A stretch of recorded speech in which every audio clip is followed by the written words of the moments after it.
Do you hear me now? I assume so because I can see the little bar moving. Um, I am trying a new sound setting so it sounds cleaner. I hope it's better for all of you. I did just talk a bunch, so thanks for letting me know before I got too far. um, okay, cool. Does it sound better? I don't physically sound better because I've been sick this past week. So, but I'm curious if the sound is better because I downloaded an AI, which also delayed my start today. I even was like tooling around with the audio for like a good 45 minutes. I still could not get this thing up and running in time, but we're trying another setting. From where I left off, I'll just start from scratch since people couldn't hear me. Um, Marina Vendrell. I was super excited about her because she's a 5 color commander that cares about enchantments. We haven't really gotten one in the past. Previously, you were playing a 5 color commander and just throwing all the enchantments in there. Um, there was the Bard from the Lord of the Rings set that cared about sagas, but that was like the closest thing, and I don't want to be playing exclusively sagas.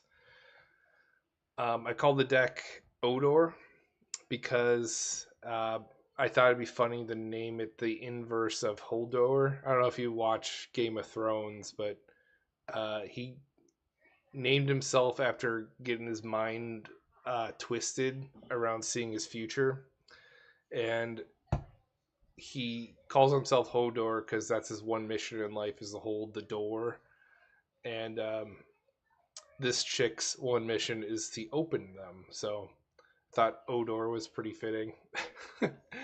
Her tap ability lets you lock or unlock things, like the rooms and doors on these particular enchantments. Uh, she has a really sick ETB trigger. When she ETBs, she acts like Niv Mizzet Reborn, where you see a bunch of cards, and if they fit the bill, they go into your hand. It's also similar to the latest Atraxa that we got. Um, so I am playing a bit of flicker pieces so I could churn through my deck faster and find my particular enchantments as fast as possible. We have 2 win conditions. One of them is pretty saucy. It's hold on, let me find it. It's based around rooms actually. Central elevator and promising stairs. On the promising stair side, it specifically says 3 of your upkeep surveil 1. You win the game if there are 8 or more different names among unlocked doors of rooms you control. So if you unlock both doors on a single card, that counts as 2. So we only need 4 room cards in play with all the doors unlocked for us to win the game with conjunction this enchantment. So I guess 3 other. The ETB trigger from our commander will help us find them faster. And then we don't have to pay the costs of unlocking doors because we can just tap her to open them. Our other win condition is let's see if I can find it. Enchanted Evening. We turn all permanents into enchantments, and then we blow them all up with one of 2 sorceries: Cleansing Meditation or Calming Verse. They're both one-sided destroy all enchantment effects. Everyone else's permanents will be destroyed. Yours will be in play, and people normally just scoop at that moment in time. That's how the decks win, uh, or how this deck wins. And I'm just going to go over things one by one here.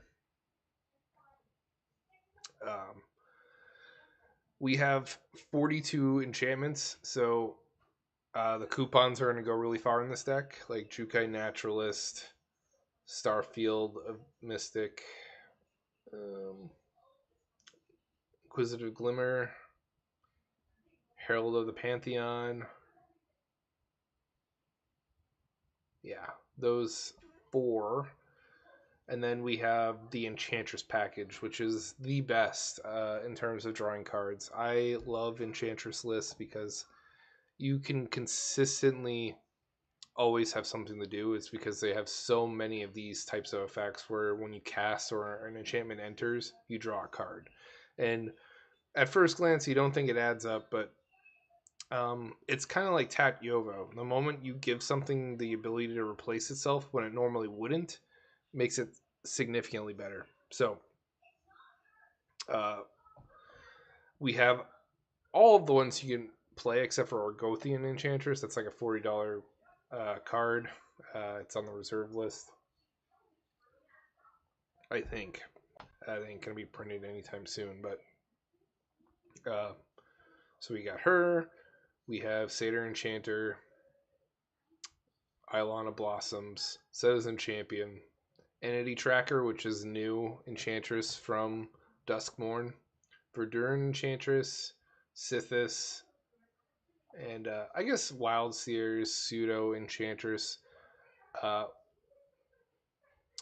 enchantment spells gain Cascade, so it's even better. You cheat stuff into play over just drawing cards.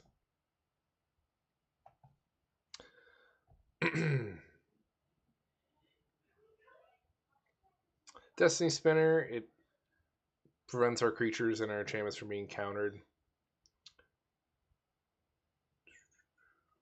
Master of Keys, this is a bit of a recovery plan.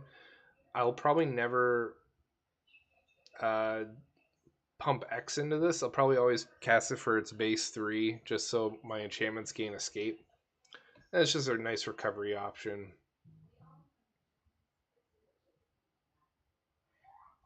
Brago, the King Eternal. I like Brago because you could flicker more than just creatures with him. You could flicker your enchantment package as well, which represents a good chunk of my removal and my card advantage. I have card advantage pieces in there too, so it's a nice reset. Sanctum Weaver to make big mana. It blows my mind. It's only $2. If I could, I would run Sarah Sanctum, but that's way out of budget. It's like a very expensive land.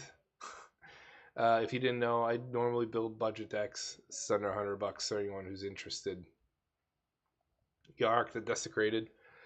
Doubles ETB triggers from all permanents, including your enchantments, which is super good.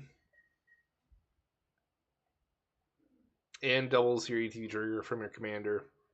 So instead of going 7 cards, you go 14 cards deep. Composer Spring. Because you have so many draw effects, a lot of the cards you end up drawing are lands, and this helps you deal with the bottleneck of cheating lands into play so you have big mana for later. Between this guy and one of my other enchantments, let me sort by name. On the Trail, these will help you put out lands so you're not forced to discard them on your end step.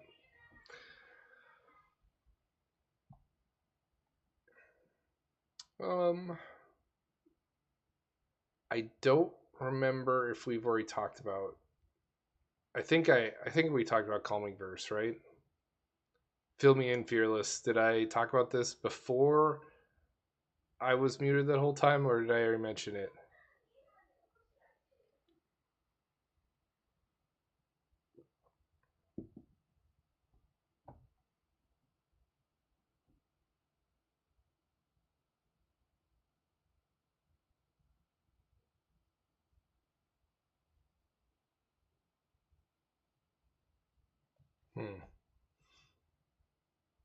Well, we'll come back to this. Okay, I did. Thank you. Oh, this is not the card I was looking for.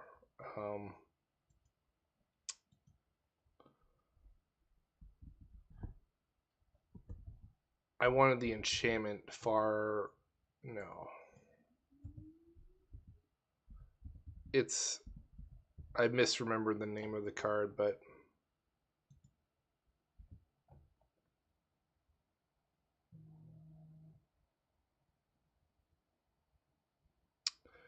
what was that card's name?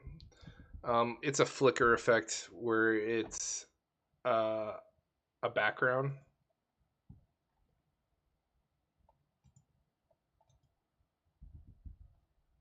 It has wandering in the name.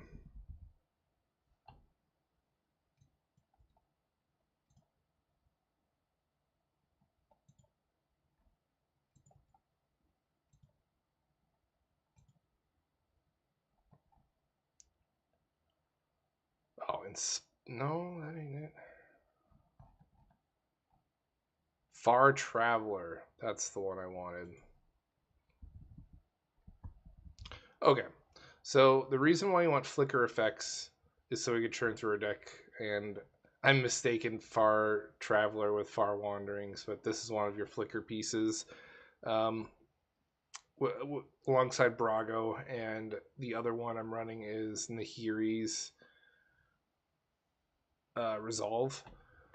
I like Nahiri's Resolve a lot because it exiles your stuff on your end step and brings them back on your starting step. So it makes it so your stuff is really resilient to board wipes because they're not there. And most board wipes occur at sorcery speed. So if you have a creature package that you particularly care about, and you just happen to be in Boros colors, highly recommend you run Nahiri's Resolve. And what's also nice is it gives your stuff haste, so you're not missing out on anything.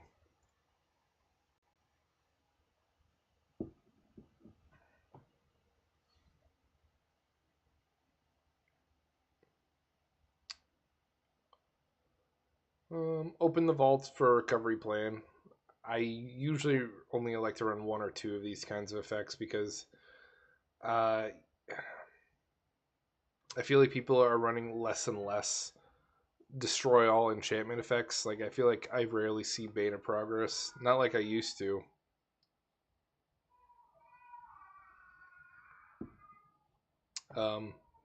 Get Blasphemous Act and Vanquish the Horde because they're effective board wipes that have reduced costs based on how many creatures are in play.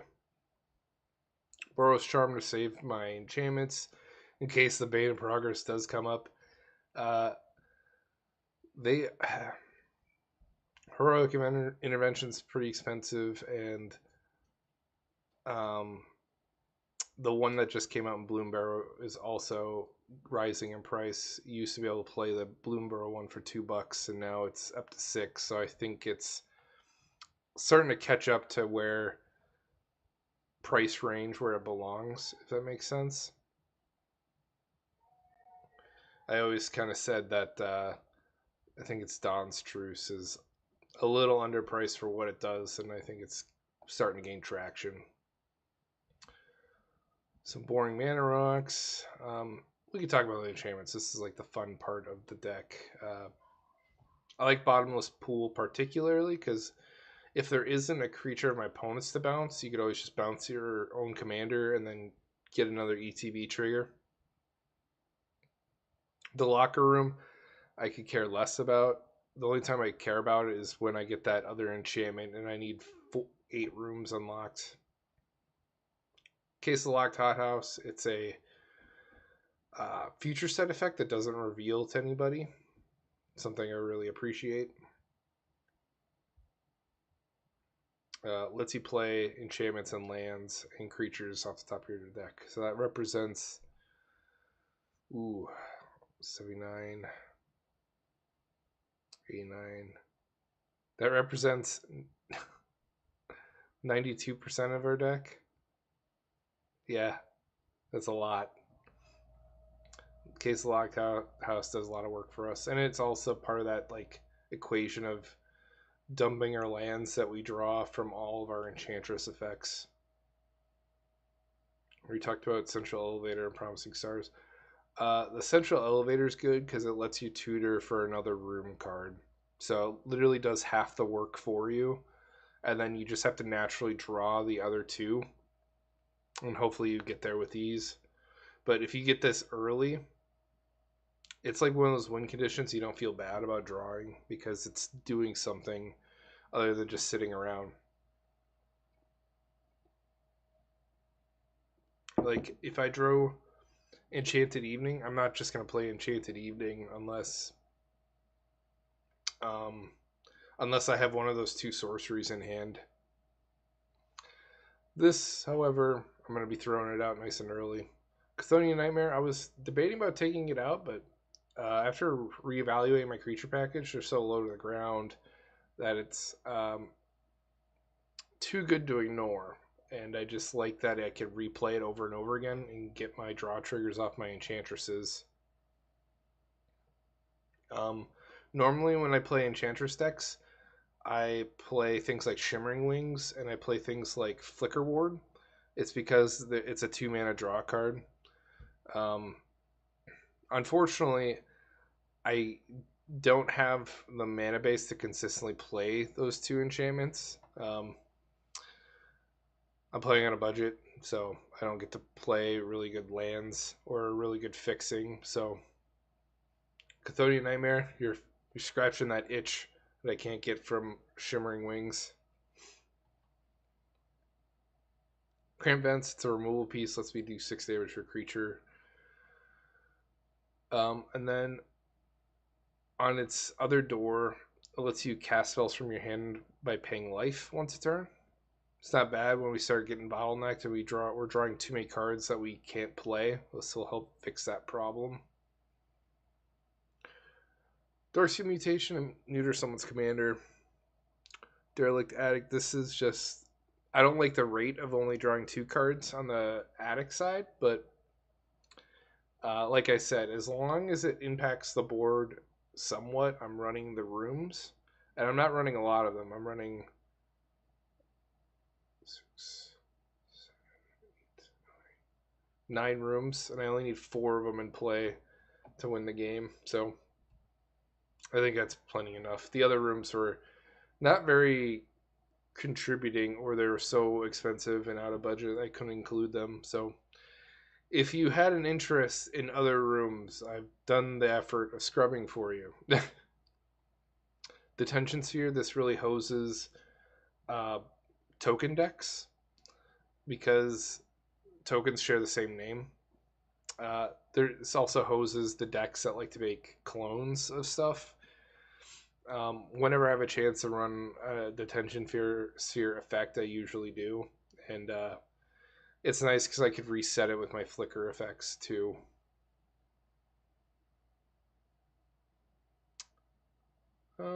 Estrid's Invocation. It's good because it exiles itself on your upkeep and then returns as another enchantment. It resets itself over and over again, and it does trigger off of some of your enchantresses, not all of them. Most of them care about being cast, but some care about ETB. But it's nice for when you get to late in the game and people start dropping more bombs, because then you could just change what it copies into one, like your O-ring effects, and deal with your problems that way instead of, I don't know. It's not like the Detention Sphere when you play it and you're stuck with it that way. Estrid's Invocation always has flexibility and meaning throughout the game, and that's why I like it. Talk about Far Traveler lets you exile your commander, get your ETB trigger, throw the ground for mana and fixing. Glassworks and Shatteryard. This is a removal piece. Grasp of Fate, another removal piece. Only it's super good in that it has a rate of hitting 3 things at once. Greenhouse. This makes it so my lands tap for all colors, which we need in a 5-color deck and on a budget where I only invested $25 of our budget to that.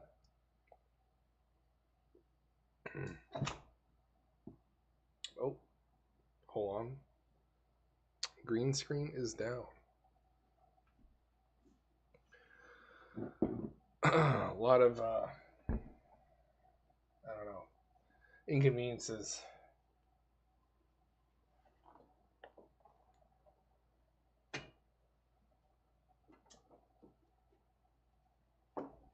Get to see the back of my setup here.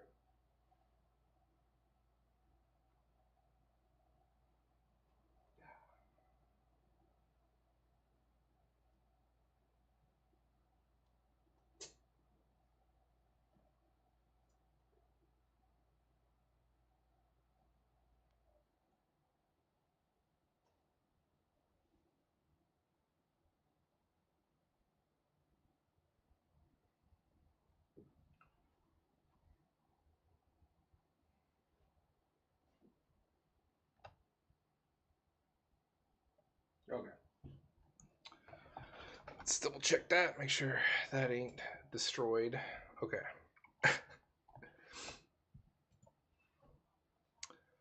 um, Prison Moon, neuter more commanders. Karmic Justice. It's like a perfect payback card where spell out ability would destroy something of ours. We get to destroy something of theirs back. It's really good with board wipes because um, it's one of those things where if they do fire off a beta progress effect, I could take away probably everything from everybody. So it's a nice little panic button to keep people under my thumb. Leyline of Binding. Uh, Costs you one less for every basic you have. It's the domain effect. And then lets you exile something. And it has flash, so I normally don't have the chance to interact at instant speed, but I wanted to interact with people on the stack. Um, Unfortunately, if I wanted to have a high enchantment count, you can't have uh, a whole lot of instances and sorceries. So, kind of breaking my rules in terms of removal, but I think it's worth it for the synergy. Leyline in the Void to hate on graveyard synergies. Mari's Wake to double our mana production. Mirror Room. I'll probably use this exclusively to make a copy of my commander and look another 7 cards, but it's Fractured Realm side, double CTV triggers. Oh, it's just double any triggered ability, so it doesn't even have to be an ETB, it could be any. Well, that's pretty sweet.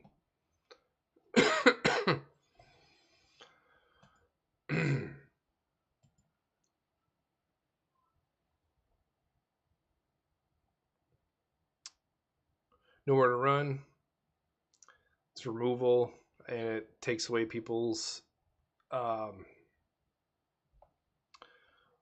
ward and hexproof abilities, so my opponents can target each other. Doesn't affect me though, although I'm not running any protection spells for my commander. I kind of welcome people killing my commander because it enables me to look another 7 cards deep. Killing my commander is kind of a bad idea for them.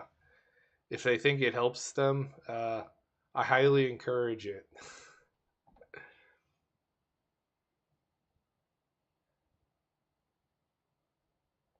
Painter Studio is a nice card advantage piece. Fits both my room category and my card advantage category. Roaring Furnace is a removal piece, and this Steaming Sun ain't bad for a card advantage piece. Kind of, it's like a 3-for-1 removal cards, and it's a room for synergy. Showdown of Skulls. I feel like not enough people play this. Basically, 4-man investment of C4 cards. It doesn't get much better than that. Highly recommend it because you get not just the turn you play it, but the turn after to play the cards you see with this. We do have pillow 40 cards in this to buy us time to get to our win conditions. That's Solitary Confinement and Sphere of Safety. Sterling Grove to make it so our enchantments can't be targeted.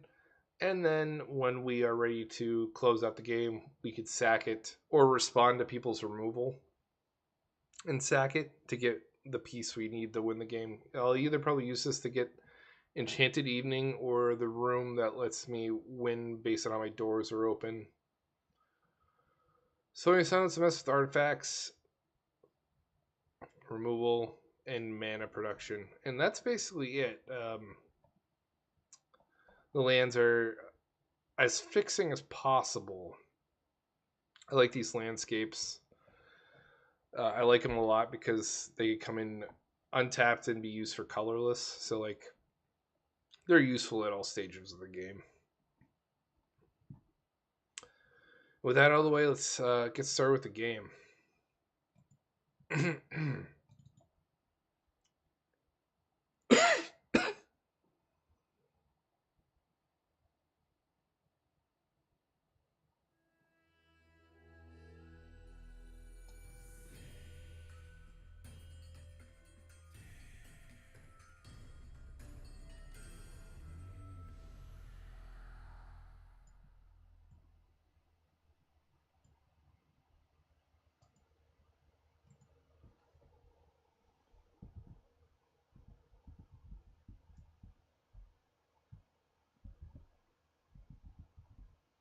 Ugh.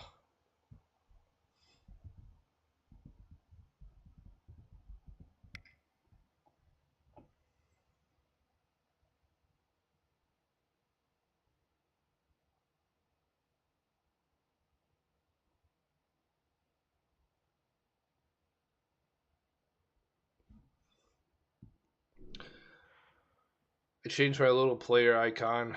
Thought it conveys someone who's having a lot more fun.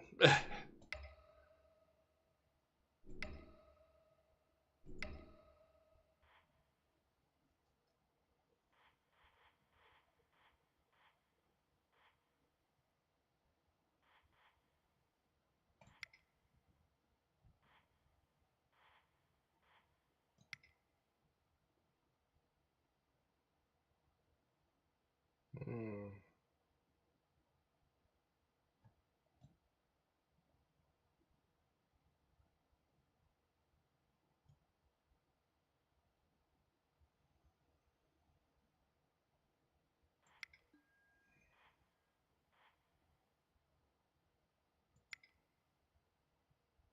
And we will wait.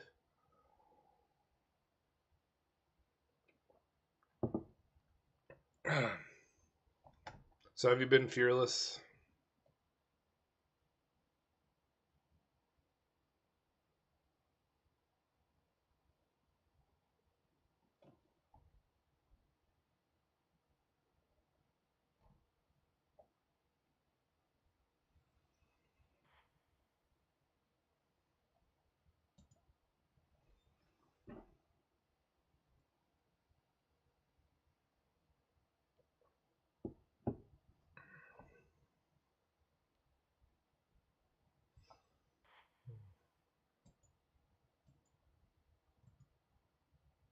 Yeah.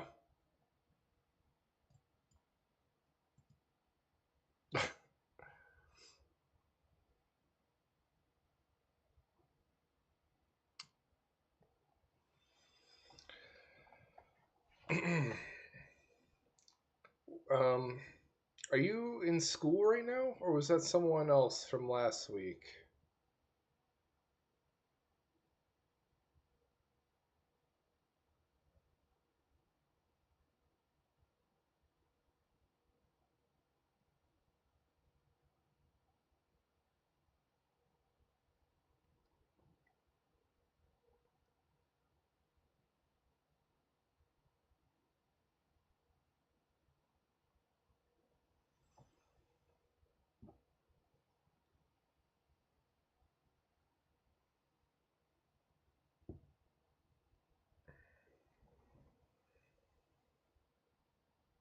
Oh, okay.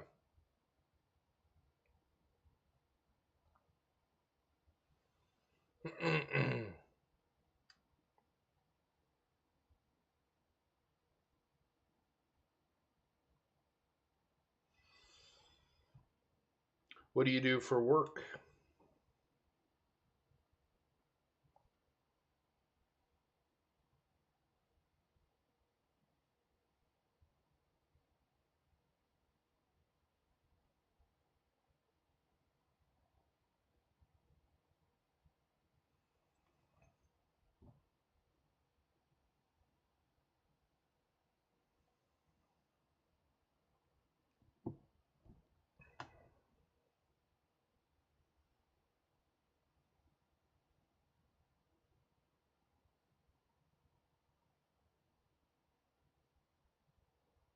Okay.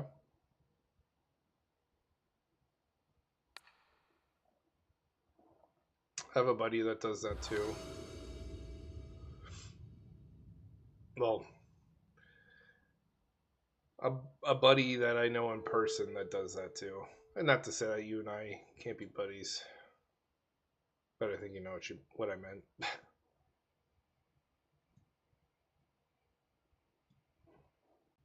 Hey, I won the die roll. Of course I want to go first. Who wouldn't?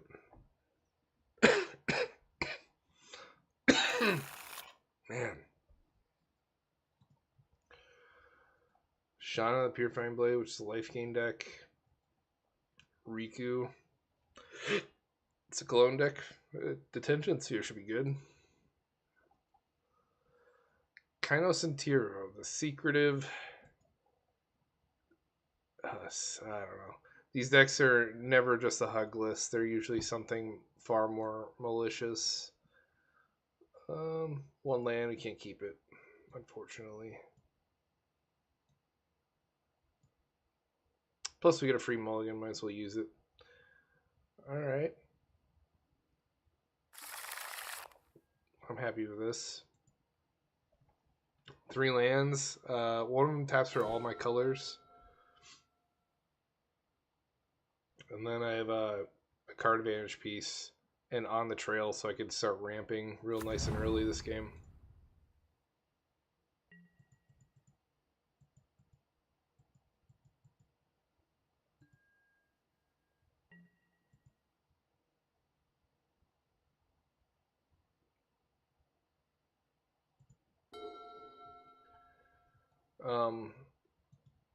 My dad, he was an MP in the Marines. Although he kind of got screwed in his contract. He found out midway through his contract that he was also signed up to be infantry.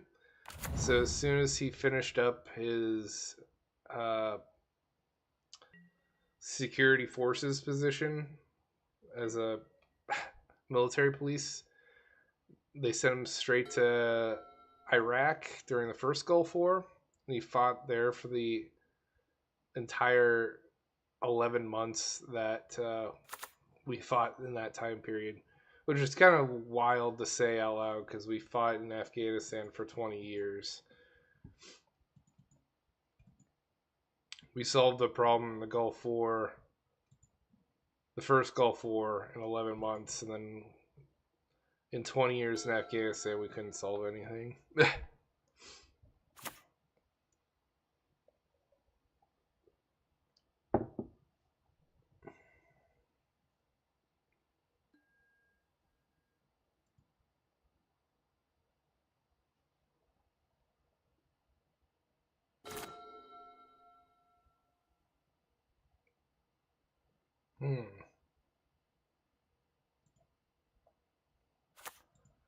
Definitely gonna play the Sithis.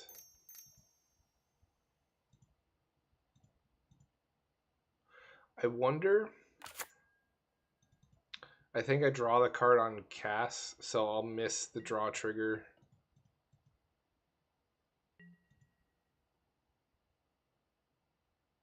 That's alright though. At least for drawing cards. And then I'll eventually start ramping lands out too.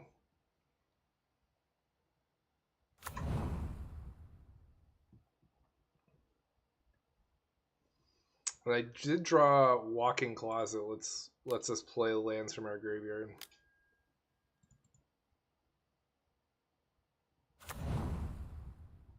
Oh. Okay. Never mind.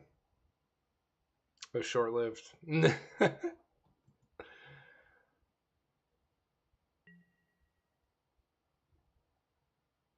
guess that's what I get for not leading off with Sterling Grove.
Hmm.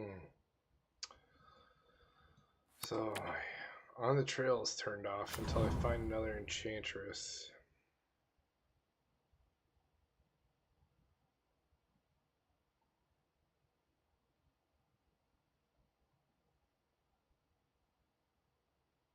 Well, guess I will.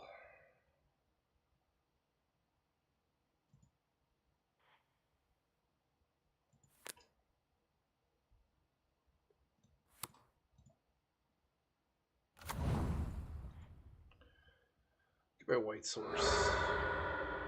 I think it represents like 40% of my deck, so white's a very important color. And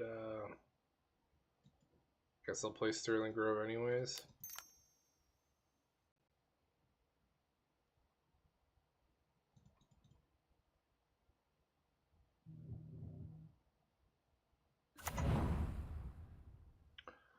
Um,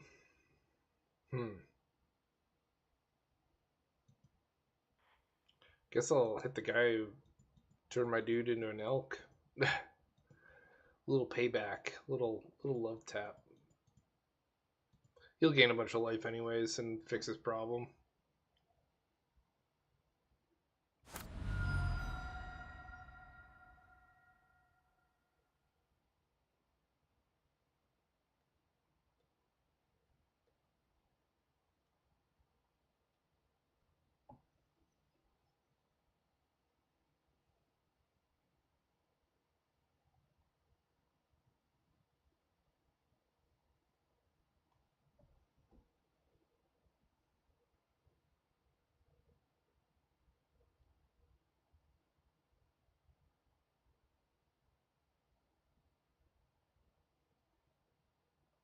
Next turn I can play Walking Closet, start playing my Evolving Wilds or whatever else from my graveyard, and then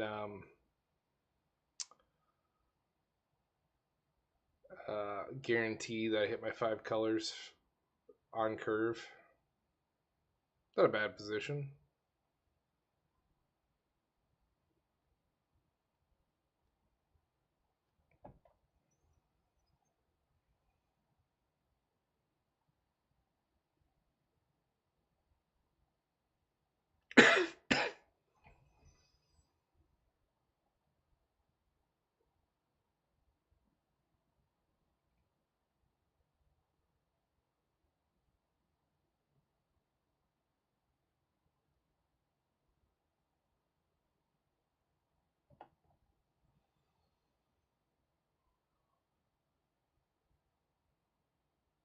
Ooh. Case Select Hothouse ain't bad either. Yeah, I think I like that a little bit more. Lets me play an additional land.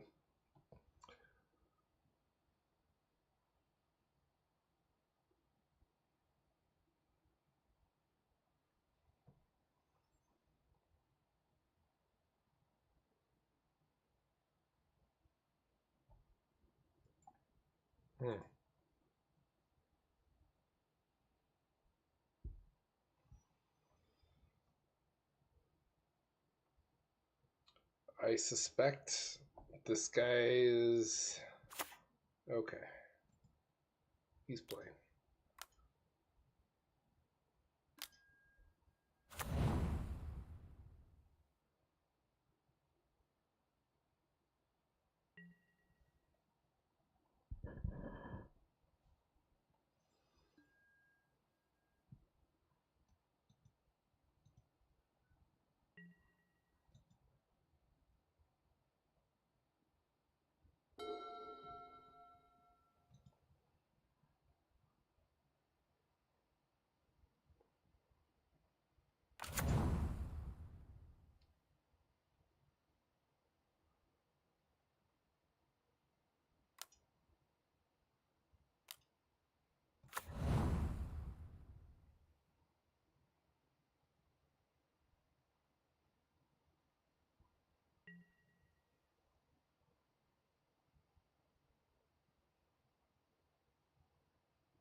always draw the card.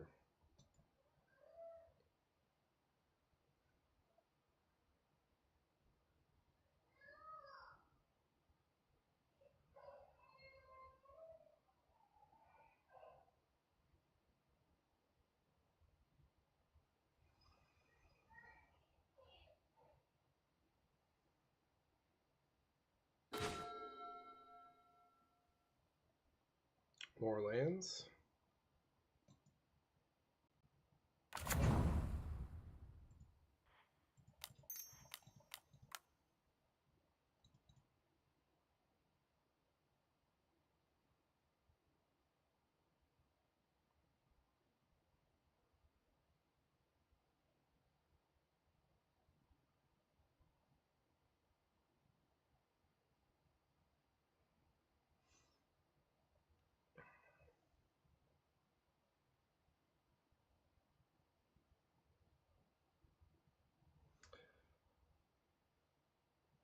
Player on the right's in the tank.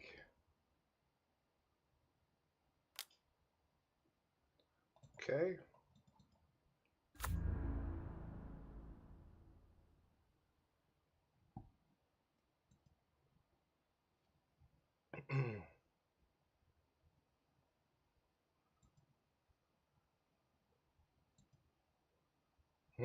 That really sucks. Had 2 card advantage pieces dealt with pretty swiftly so far.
Well, at least I got my Marina here. She'll probably find me a couple of enchantments.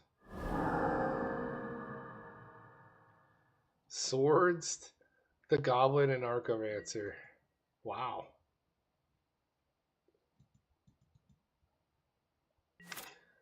Um, I don't think I would have used my removal on something like that.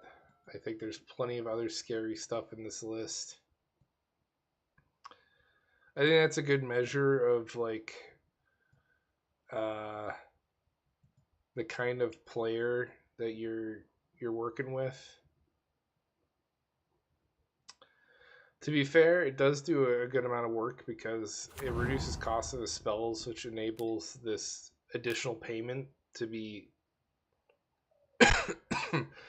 easier to acquire. But yeah, just like I paved the way for Ristic Study to come down, and I imagine Harmonic Prodigy would have been a way better Swords to Plowshare target than a coupon. You should only use your removal on the moment you're going to lose effect. If that makes sense. Or something that's going to severely impact your game plan. And these guys seem to be just firing it off whenever they have it in their hands. Oh god. Please pay your Ristic Study trigger. If you can't pay, you don't play, is how I always say it. Alright, thank you.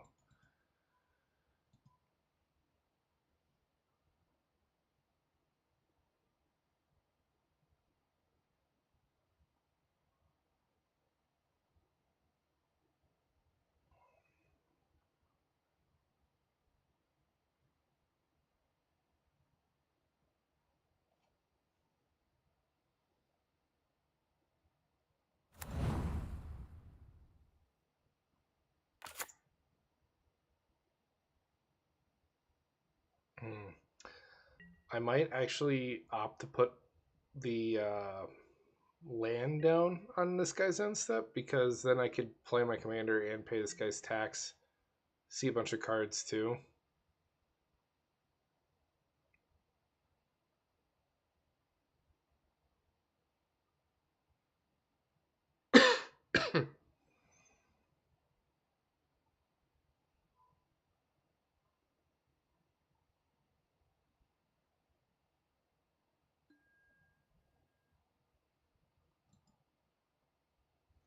Yeah, I hate Ristic Study with a passion. Mostly because there's at least one or two people who never pay the trigger.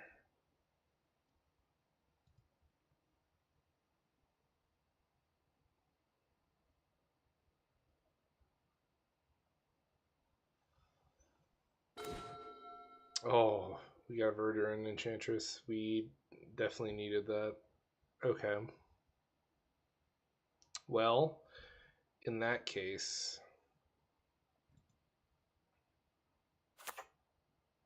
I think I prefer playing this.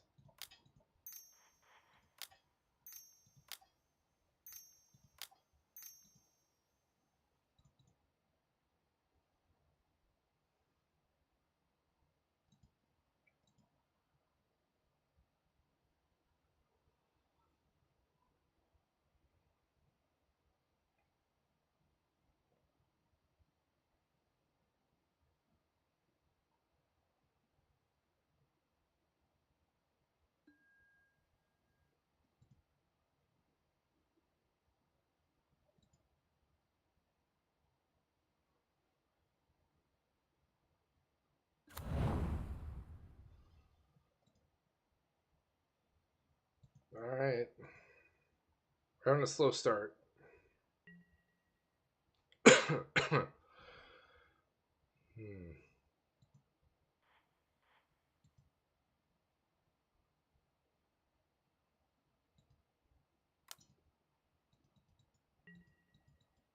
Although I've been interacted with the most here.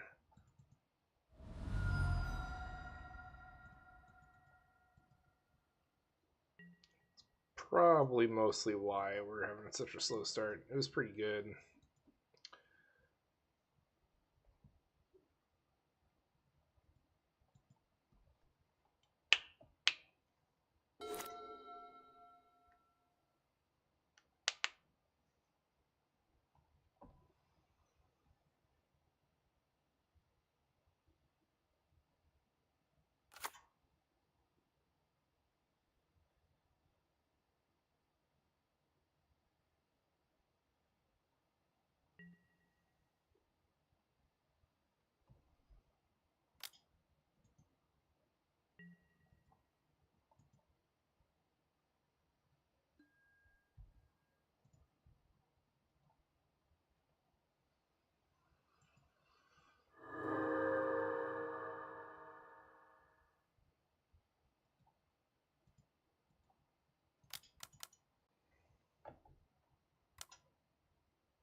Hmm.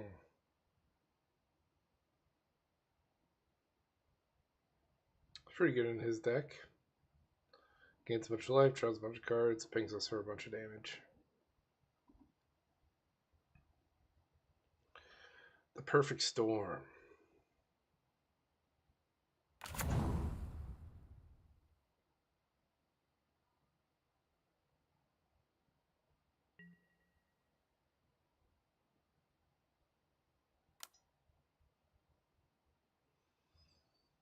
We all lose life.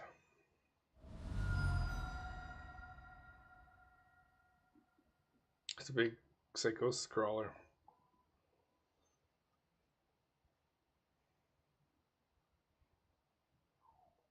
I hope he paid for his trigger.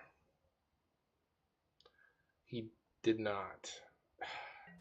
There's always one. There's always just one dude. He did that so you could ping us for 1 damage each. Giving this guy cards is always the worst plan.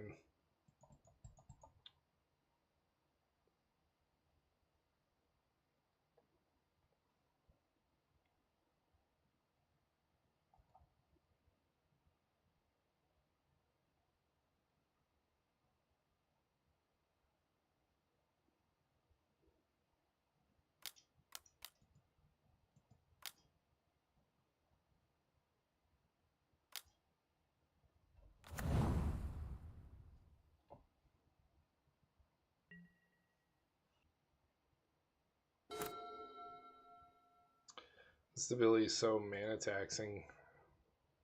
I'm not too worried about this yet, but the idea is so you could double his Riku triggers.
This guy might be a true Hugs deck, which isn't good.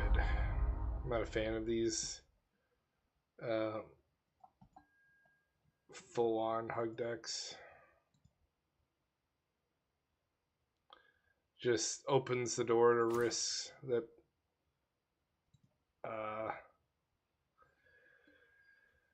people will get the tools they need to win the game.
Nice. Fear of safety is pretty good.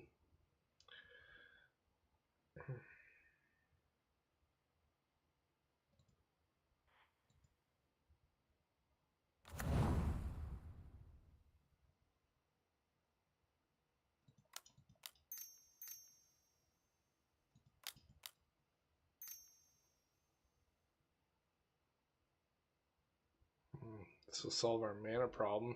Mirari's Wake.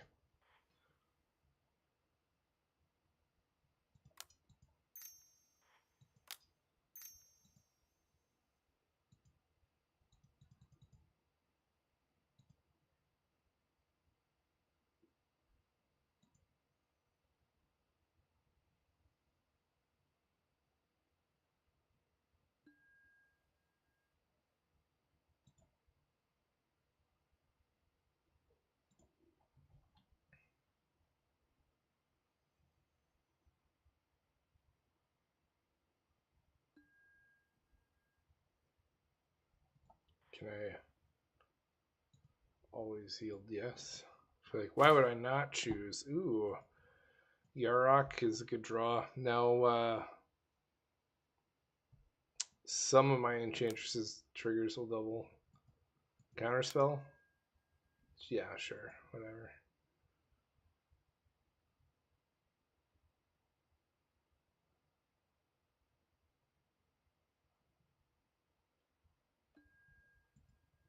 Dude, now this guy is back up to a full grip of cards.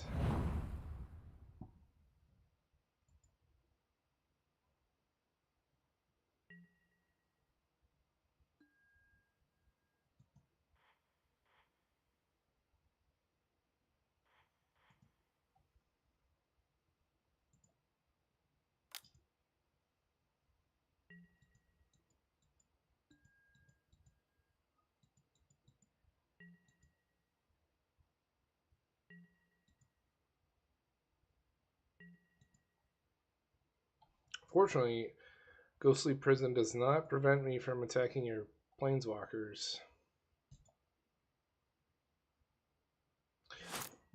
Sometime in the near future, hopefully these guys run out of things to do. Or interact with me. Who knows? They could be both controlless. This guy probably more so because he could guarantee seeing cards on his end step. So, like, it could be a controlless. I wouldn't be surprised if it was.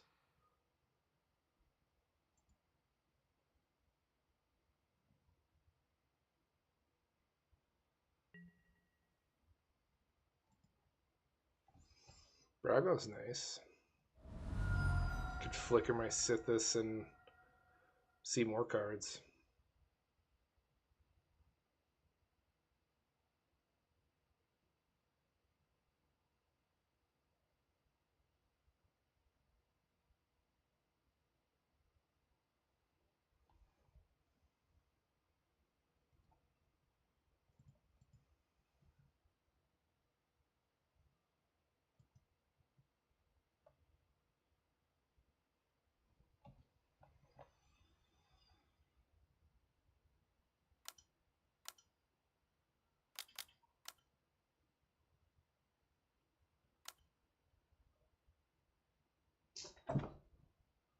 Oh, damn.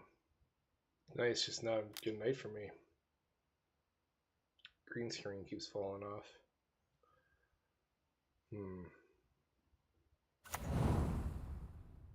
Oh, God. Now we have 3 copies of Psychosis Crawler. You know, so glad you countered my spell and then left a blue up. Didn't pay for the middle guy's heuristic trigger. And then this happens immediately after.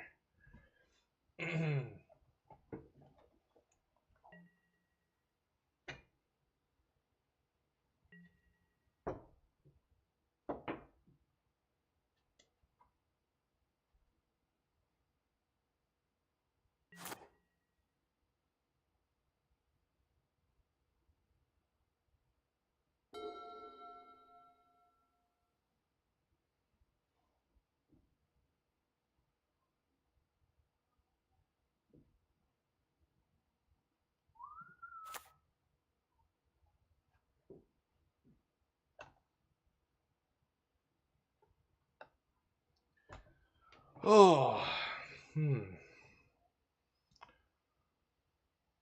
well, the picture's fine.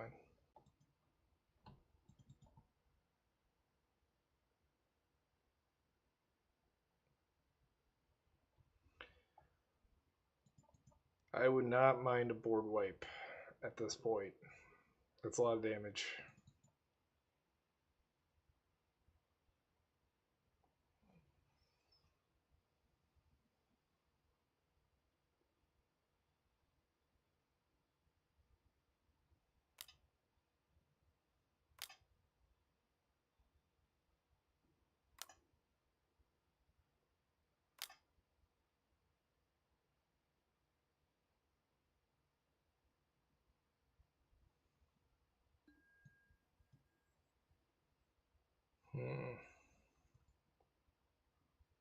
Red and blue.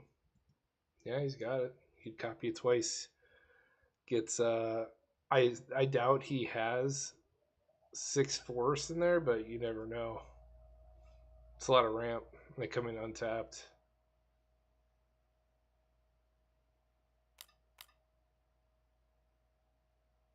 But yeah, at least has 4. Yeah, he's not copying it again, I don't think. Oh wait, we haven't gotten to the next version. I'm surprised the guy on the left didn't go for an attack. He could have gotten in with his crawler and his Shauna. He wasn't going to block. I wonder why he didn't go in. Because that would have been at least 11 damage, and he'd be down at 20, and it's less life from the play with. down the road. At least a good like 11 is a quarter of their life that you're just ignoring for whatever reason. People forget they have a combat step, and like for a guy that gains life via combat, it's a little bizarre he didn't go for it.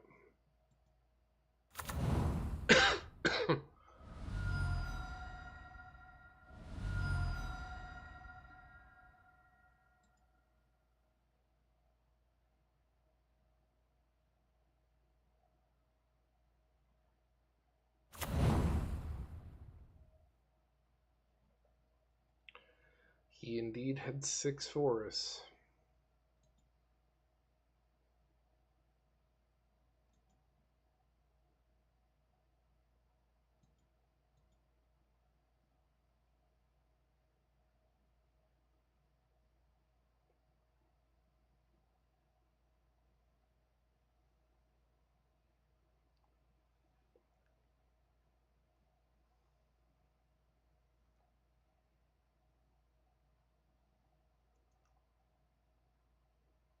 Hmm.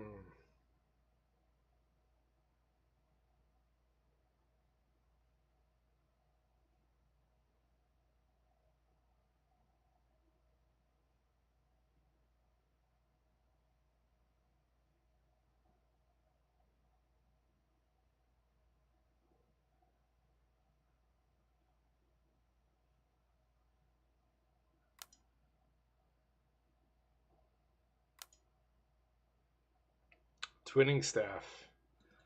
Excellent. More copying of abilities. It basically does what Harmonic Prodigy does.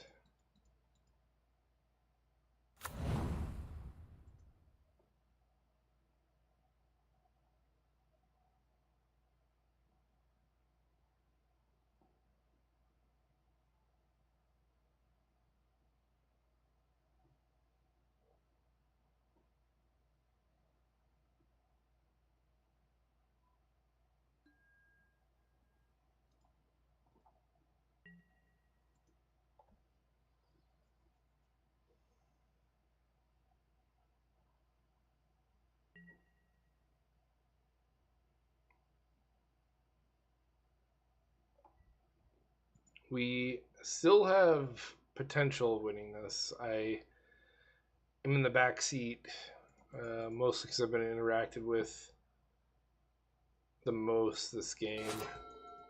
I think I'm in a bad like position wise. Like, um,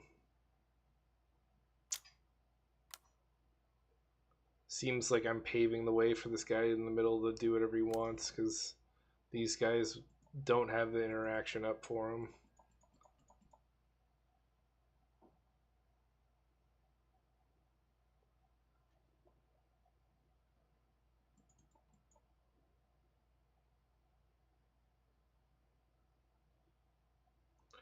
And people don't pay their study triggers. That's 3 cards. So, um, I don't know how many games I've lost on Moto because of Ristic Study because people don't respect it.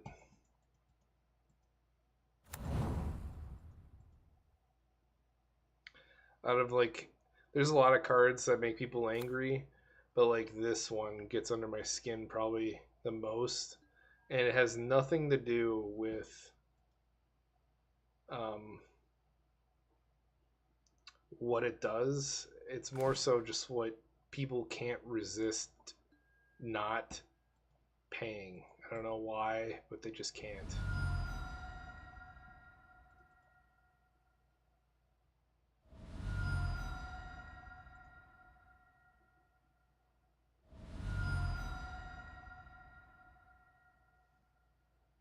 And if he's not going to pay for Cultivate, you could be damn sure he's not going to pay for more.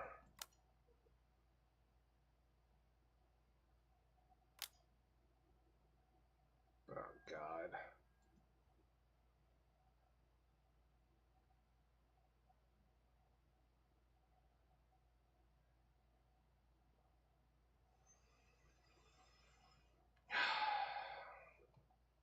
7. Okay. Cool.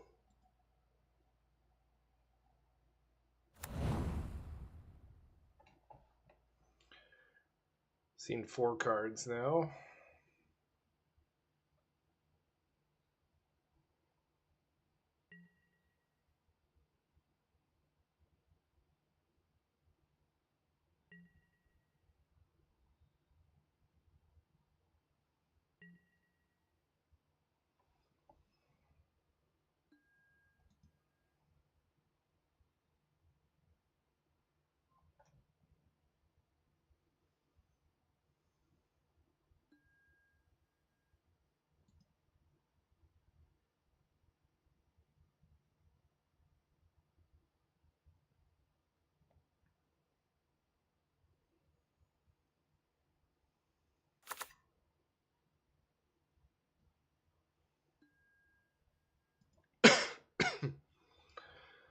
Hopefully I find a board wipe.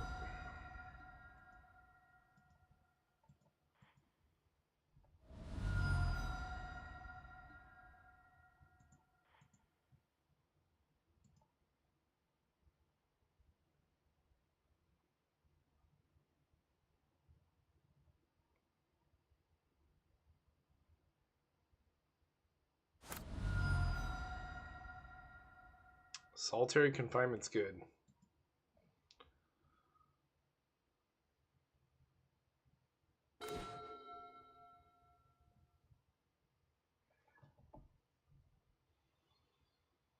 Hmm.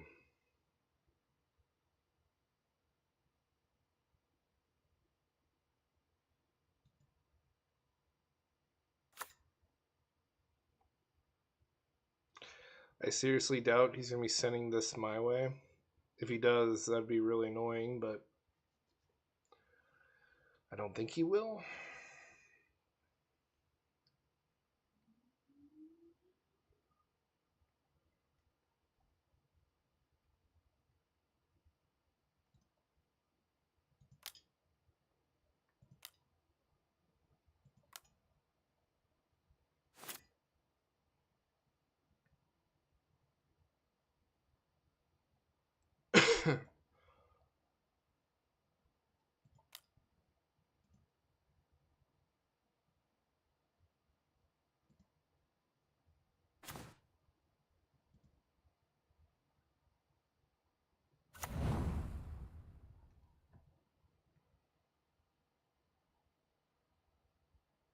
Hmm.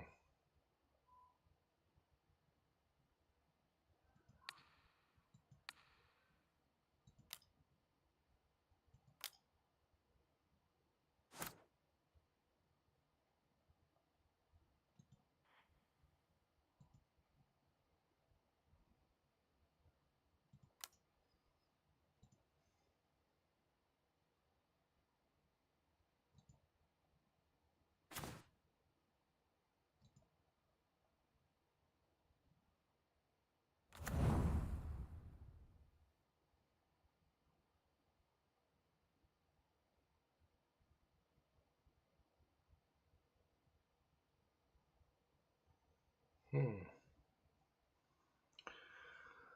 Can't play anything else, so.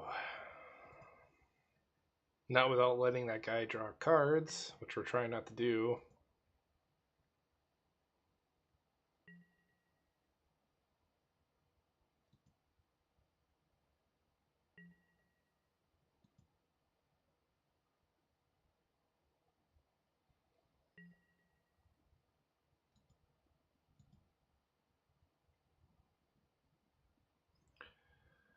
The guy in the middle could be playing graveyard shenanigans, but we're just going to give up the void right now.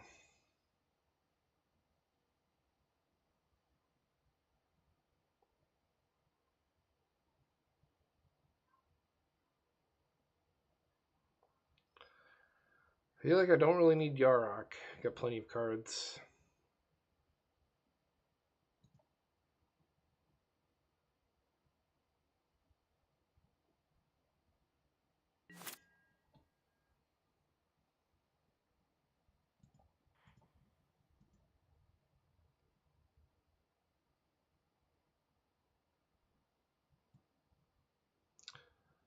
I also like that he played his Phantom Mythos into this the triple Psychosis Crawler.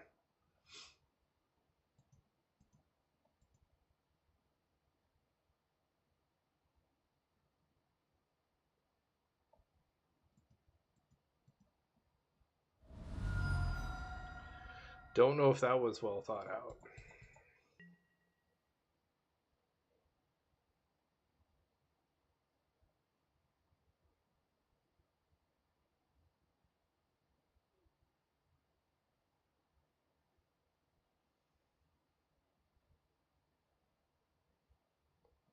Okay.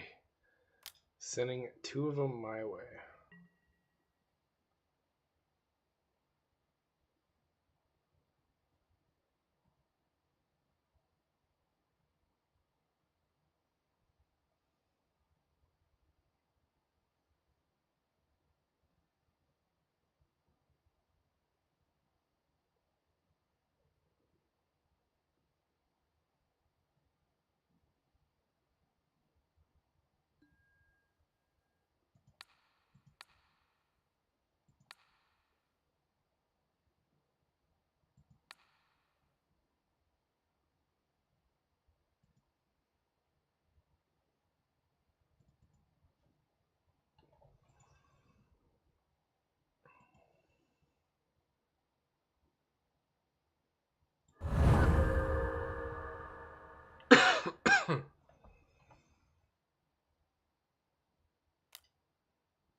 Five cards from Mystic Study.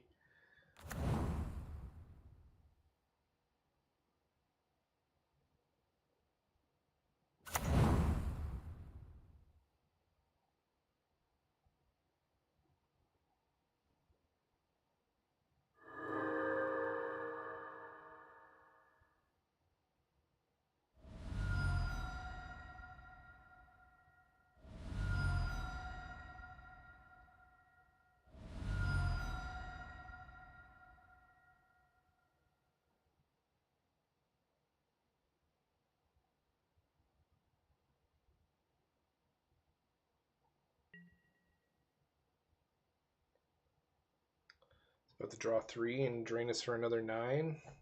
Kills the guy in the middle.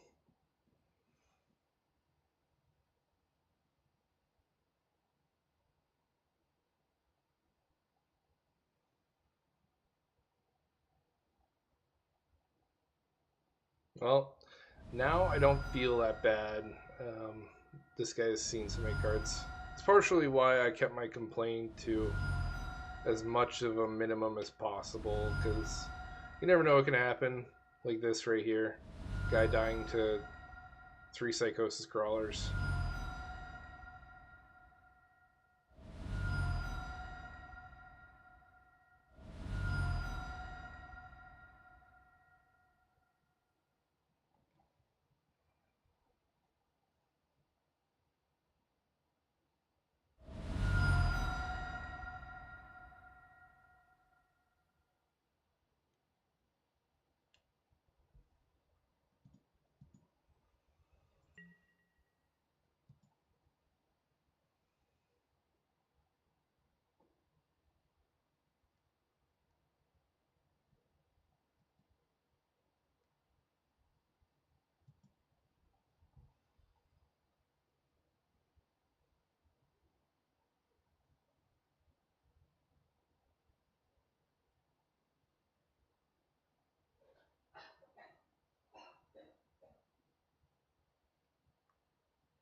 Hmm.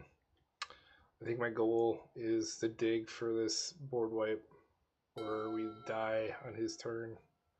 He draws 2 thanks to this stupid thing. Plus his normal draw, so that's 9 damage. Puts us to 1. Then he just needs to draw a single card off this trigger, and then we die. Okay. This keeps hurting us. Good idea. I don't know if this guy knows what's happening or if he's paying attention to life totals. He just keeps on walking into this with his play.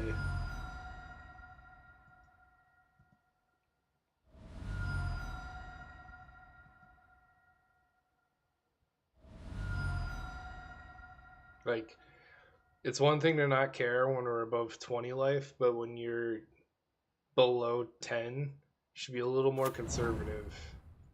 Oh, God. And he's going to activate this too.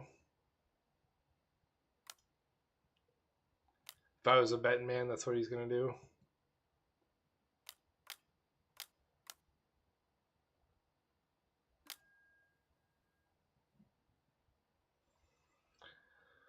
Keeps us alive. Sure.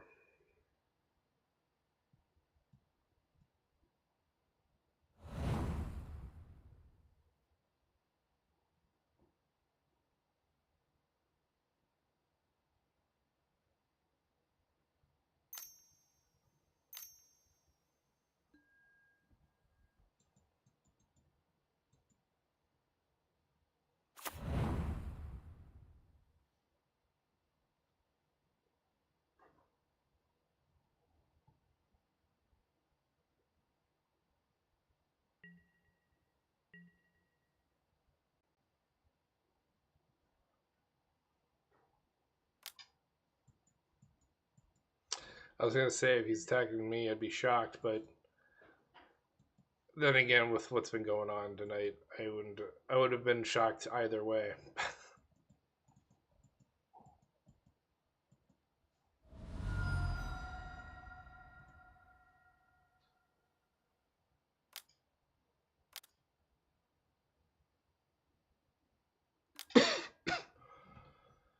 Oh, goody.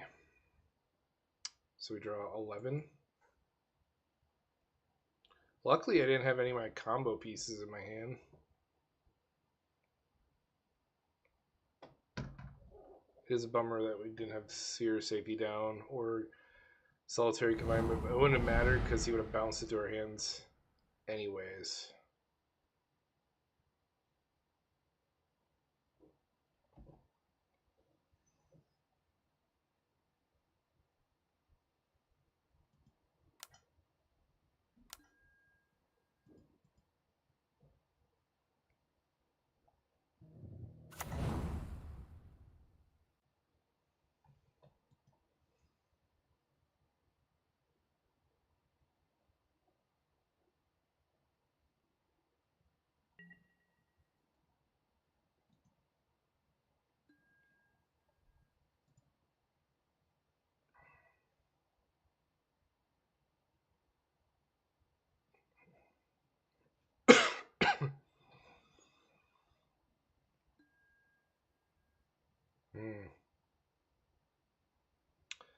I think I need mana.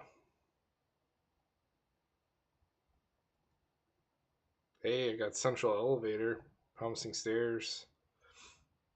It's one of our win conditions. I don't know if we have enough time to assemble it, but it's something.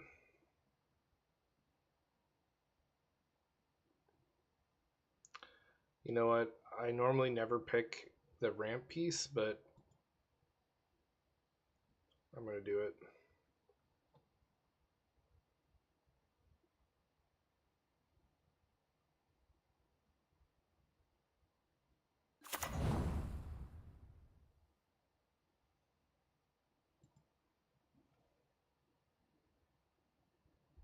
I think it's more of an issue. The cards that we're seeing is not the issue. It's the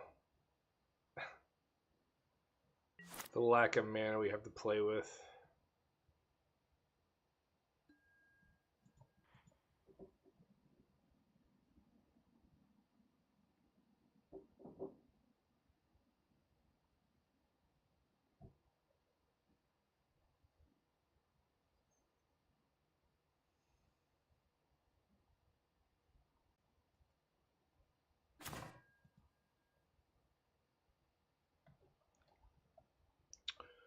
Um,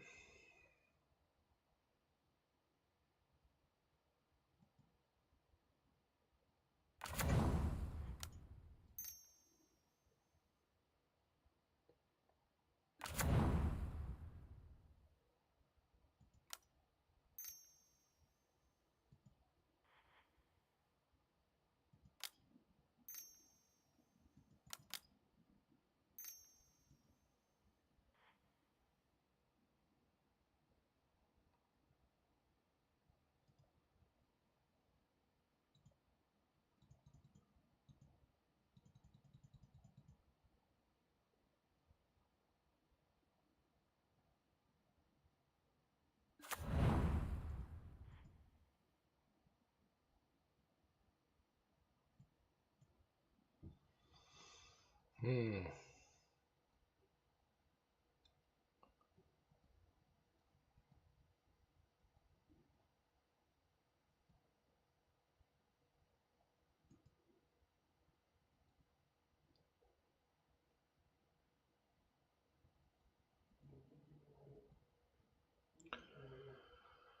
I think greenhouse rickety gazebo are helpful to us.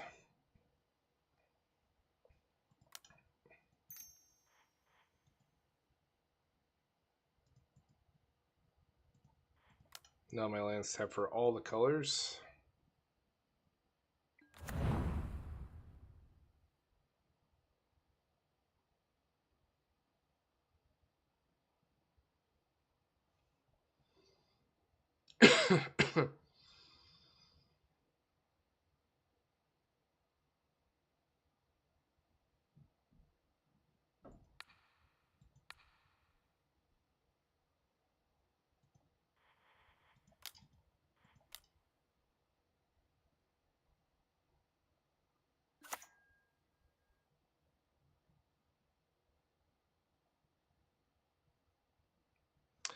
Hey, yeah.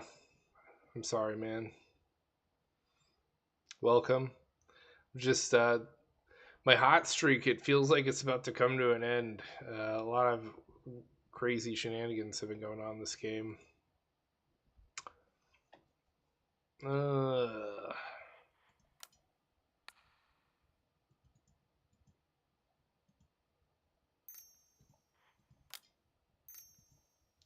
I kind of purposely did it in this order because I was feeling that this guy's win condition is just making us draw our decks out and dying that way.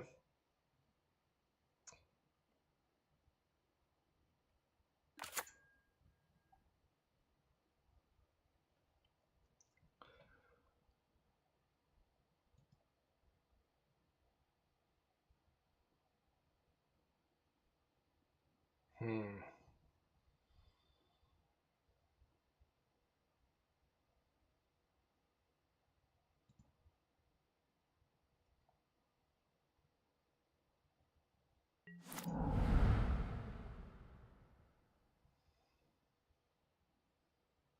Yeah. After the incredible expense of moving out to Minnesota. Oh, God, that was brutal.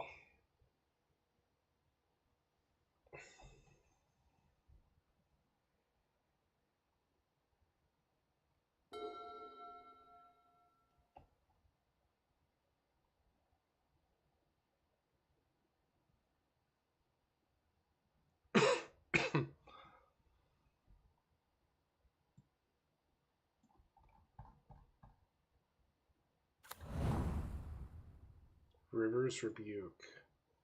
Got his Cyclonic Rift.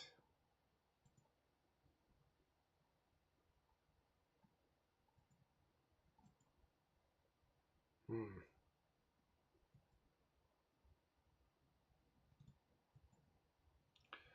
Based on what I'm seeing here, this is a control list.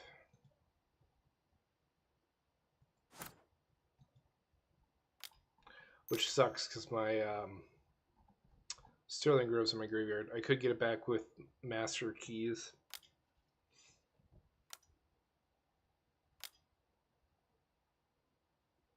Yeah, he's just gonna. I mean, board wiping's fine, I guess. Uh, Doesn't really change much here.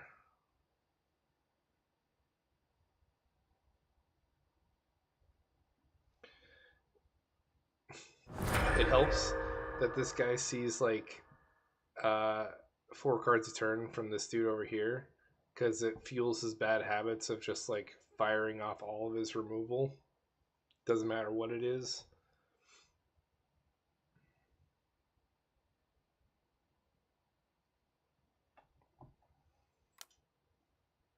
Honestly, maybe I should start doing that too. Just throw my removal out regardless of what it is that I'm targeting.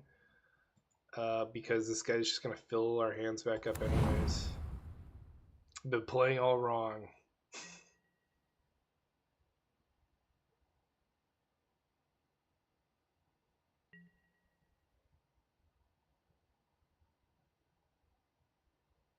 What's also concerning is he has more cards in his deck than me and the guy on the left. So, like, if he has a massive mill spell,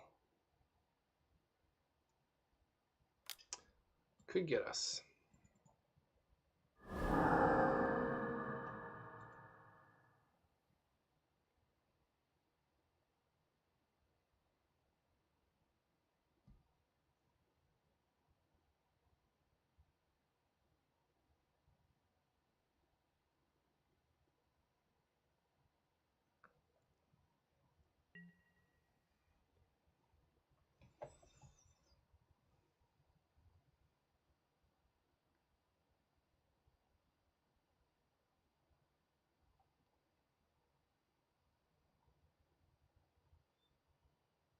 Hmm.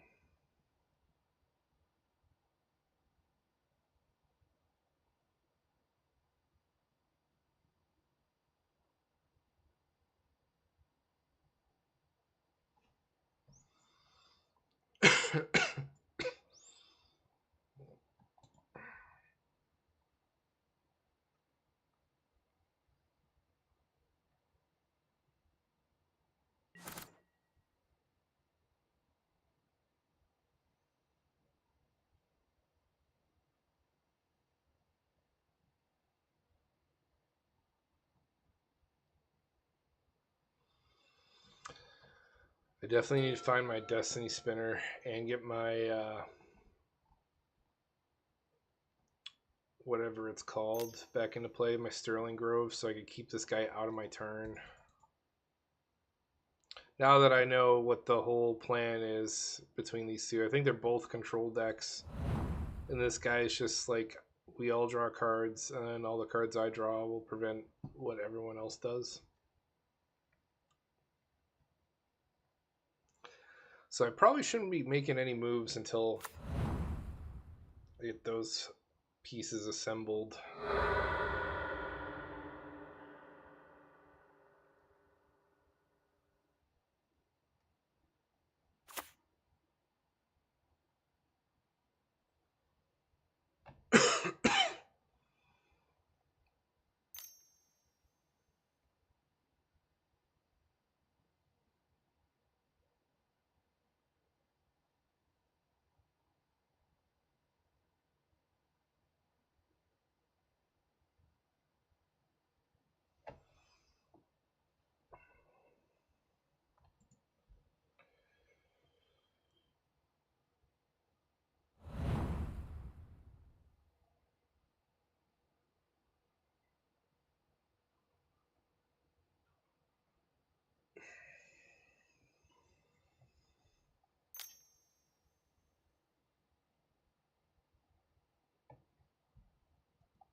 It's pretty expensive.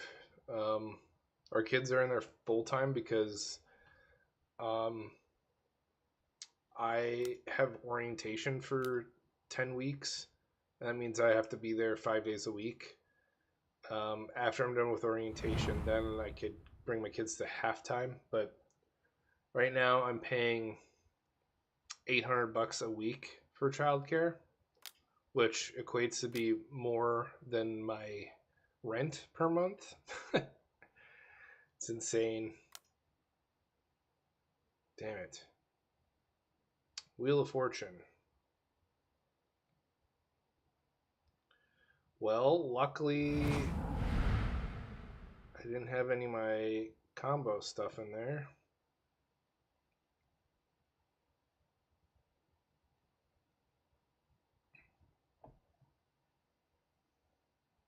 Hmm. Now I can't get my Sterling Grove back.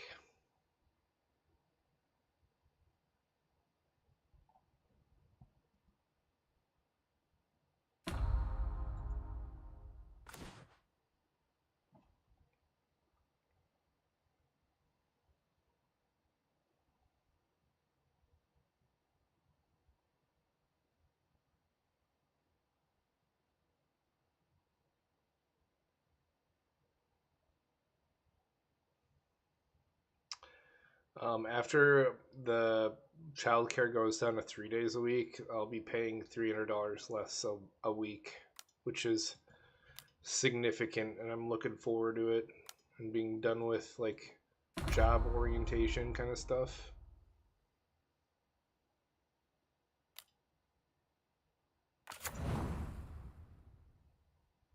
The guy's tapped out, but he probably runs free counter magic. If I was a betting guy, we already saw Cyclonic Rift. It's pretty spendy.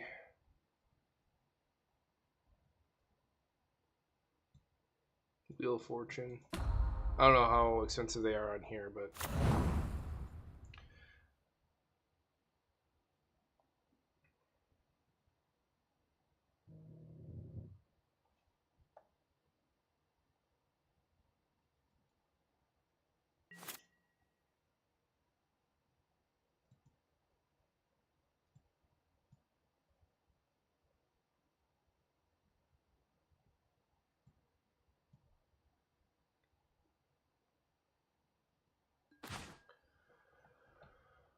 um,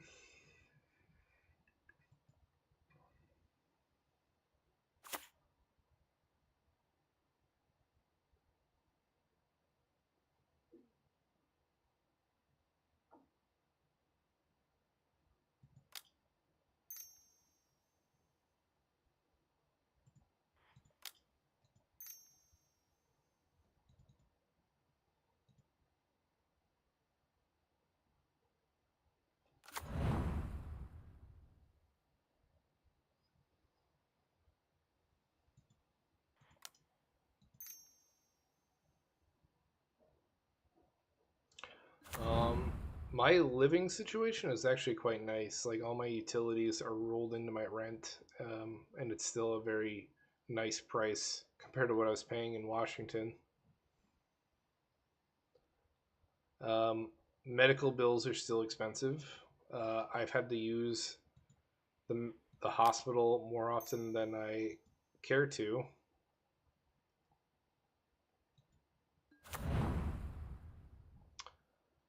Uh,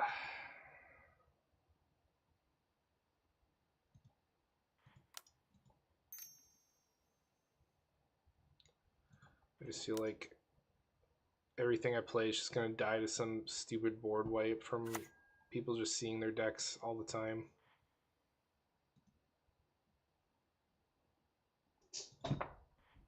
Damn. I need to just replace the adhesive over there.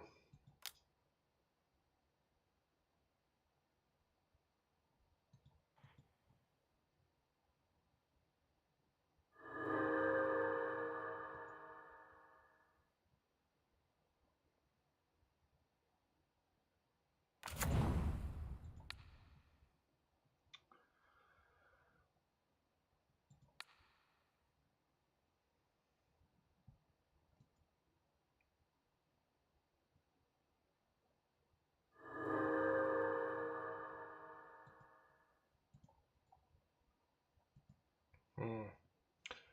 I wish I could read these.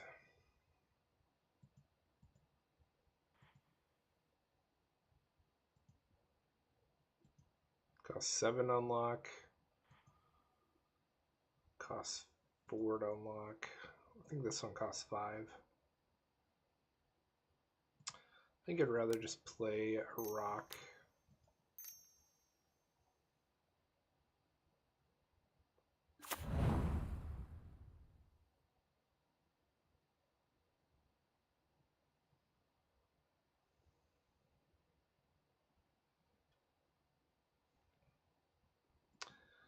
I'll lose it anyways, right?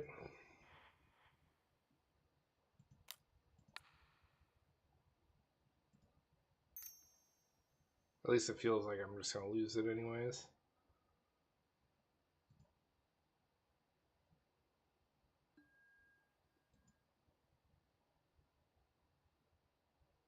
I think I'll take away the Jace so he can't mill us out. The worst Grasp of Fate ever, but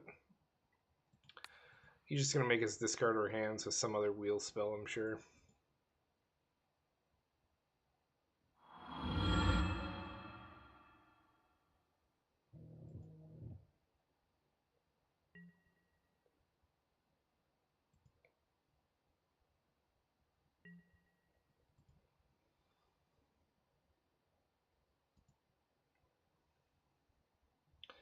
Then after I pass turn and yield, I'll go fix my screen again.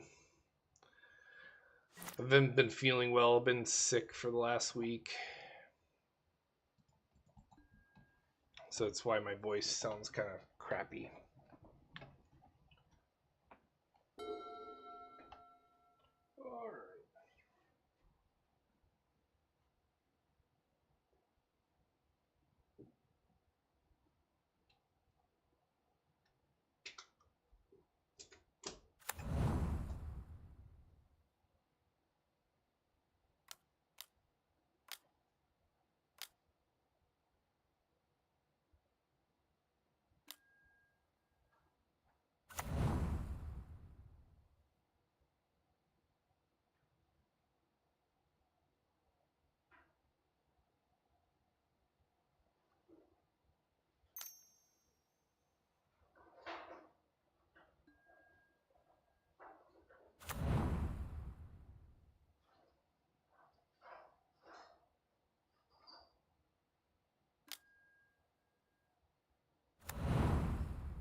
Oh, okay. See how that looks.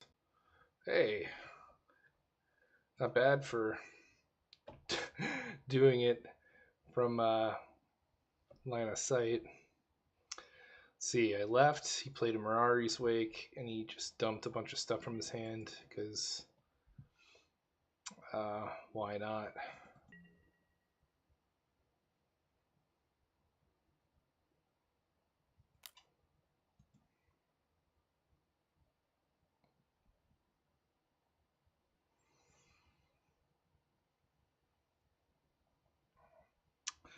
Fortunately, I'm one locked door card away, and then I could get this win off, but I don't know. It's highly doubtful when everyone's constantly at a full grip of cards, there's like a very small window of opportunity. I guess on the brighter side of things is I have more cards than the guy over here that's forcing us to draw.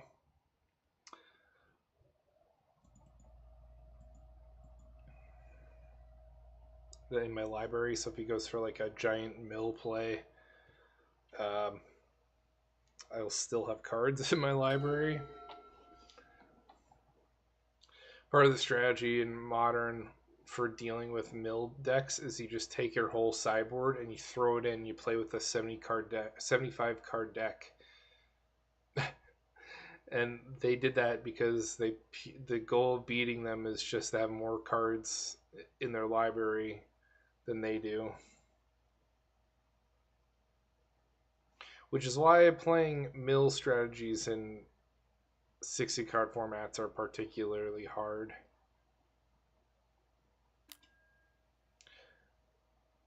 Because they're best of 3 games. The likelihood of getting that second win gets a lot harder.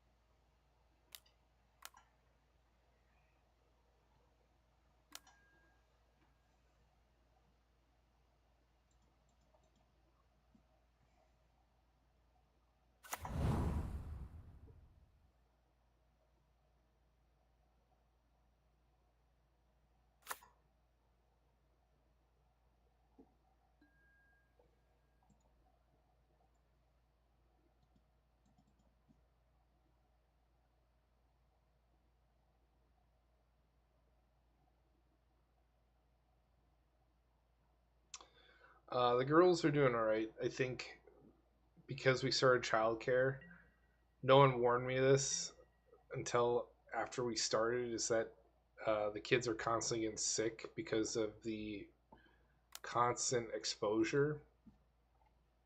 Um, like my youngest, she's been sick for like damn near like 3 weeks. It seems like we all got sick when they first started, and now uh, we're on the back end of the sickness, and I think my youngest got the whole family sick again. I don't know. It's not her fault. She's the youngest, has like the weakest immune system. Takes longer for her to deal with those problems. So like it mutates and then reinfects everybody.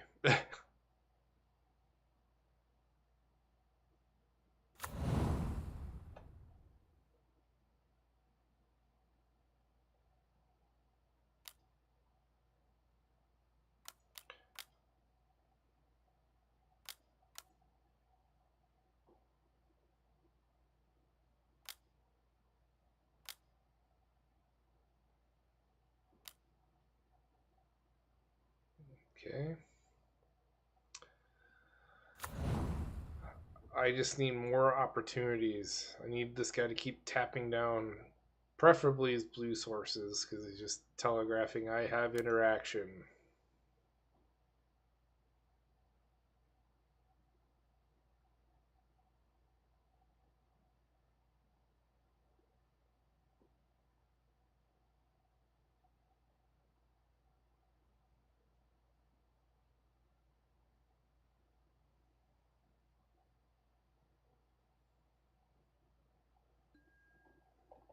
Doesn't attack. At least we solved part of our life problem with Harold here. And I gained some life with this room enchantment.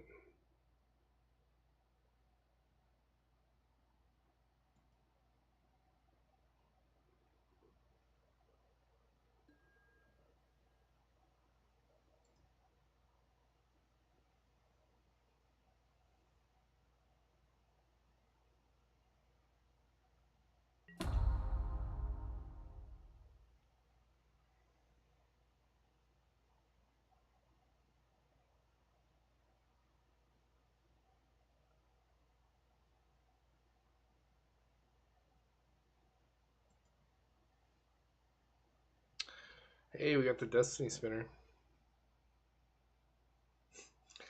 I could bait out the counter magic.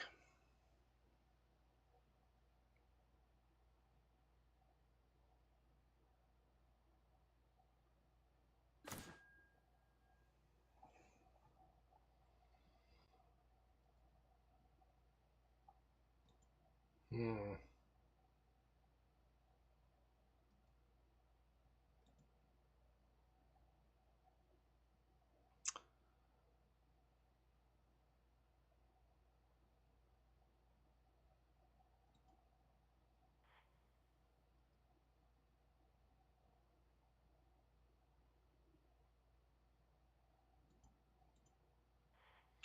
I guess I cast the.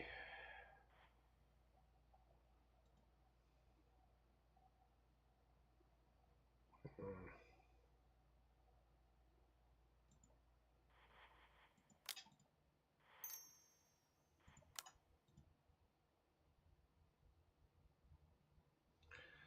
I don't know. I don't know if it's right for me. I'm gonna try and get this guy to use his blue mana.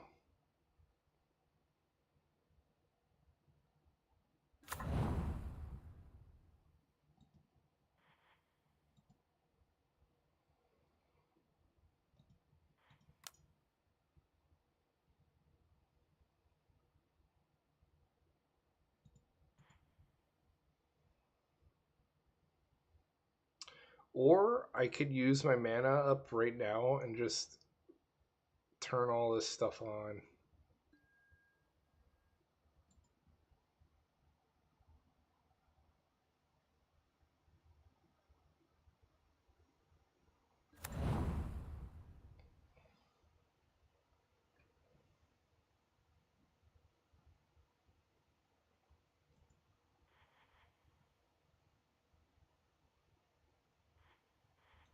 Alright, we're gonna try the Destiny Spinner play. See what happens.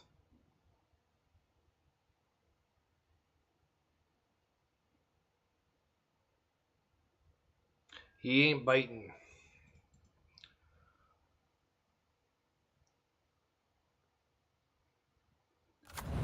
Wow.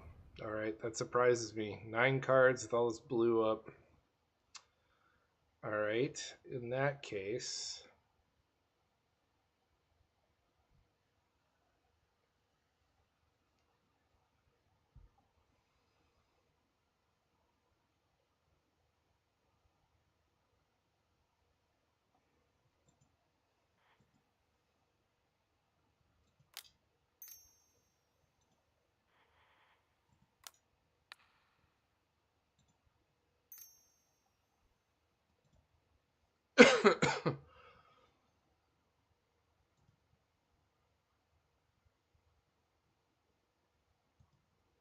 Just gonna unlock all of our doors.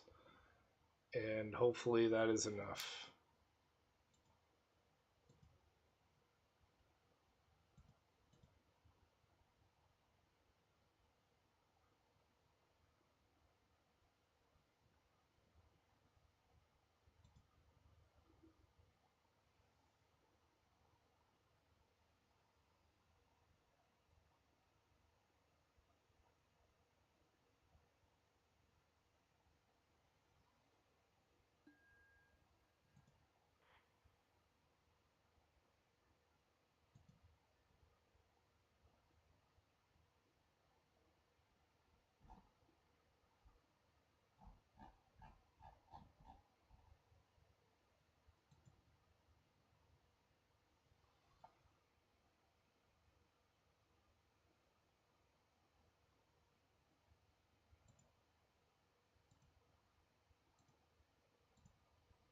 Get the chimes.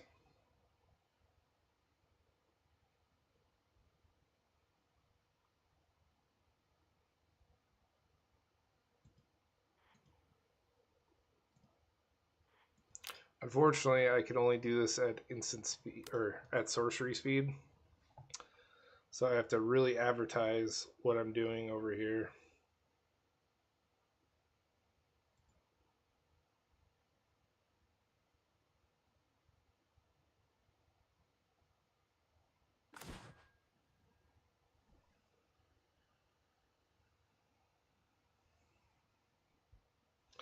You can take away this guy's hexproof.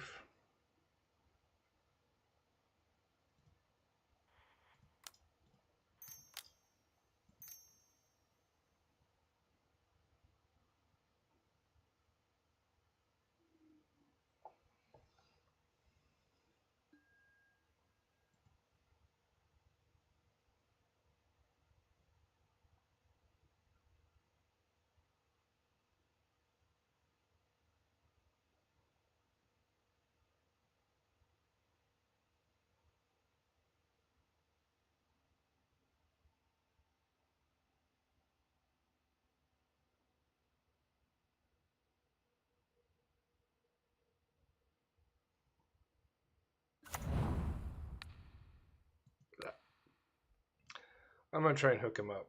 Take away a blocker. Maybe he is more incentivized to come that way and hit him.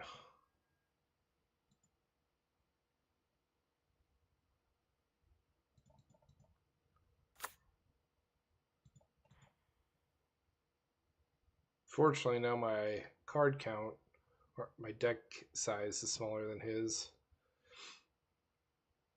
A little worrisome.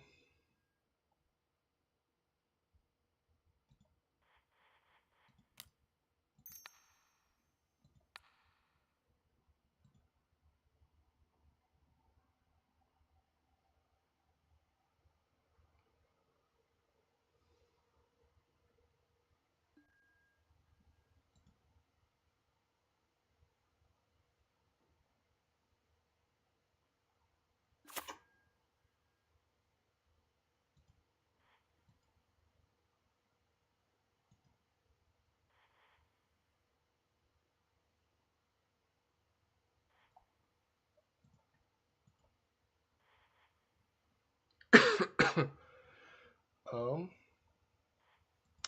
so black, float another black. Let's add a bunch of white.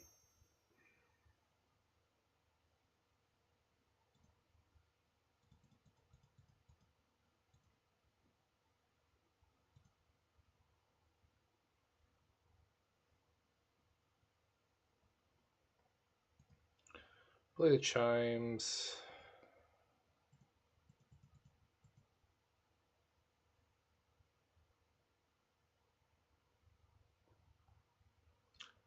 Hit my calming verse on that mill trigger. Although I do win on upkeep if we make it that far.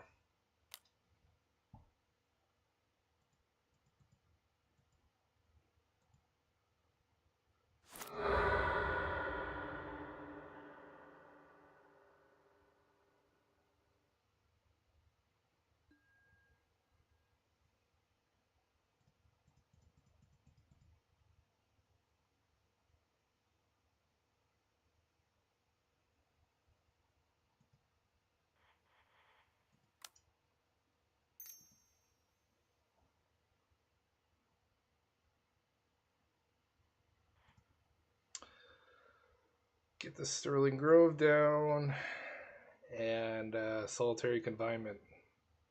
And have a nice little pillow fort going on over here.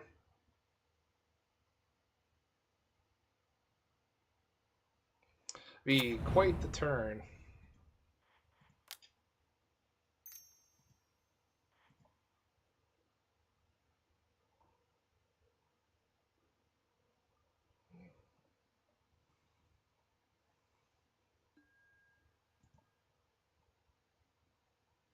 And then I have to discard to 7, which is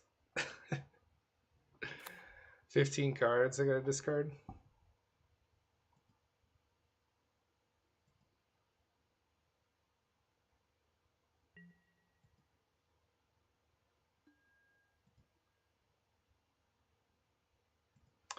I have 8 doors unlocked, so I should win on my upkeep.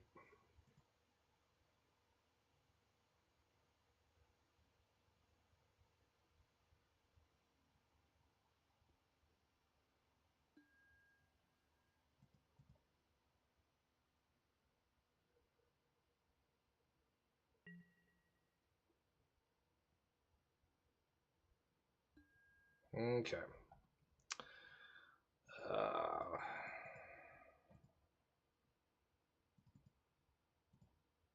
we definitely don't need more cards.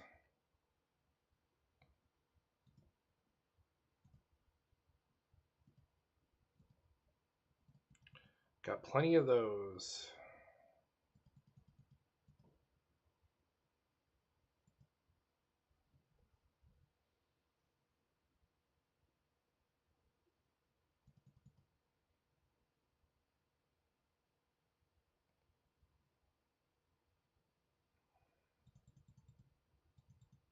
Hmm. 3 more.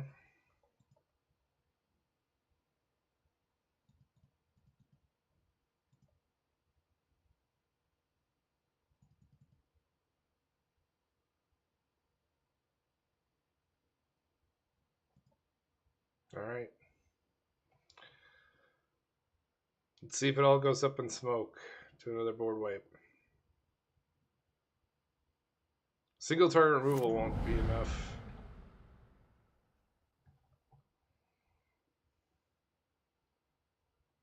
Well, if they kill my Sterling Grove first, that would be enough. Plus whatever else. That's very possible. With 11 cards in hand.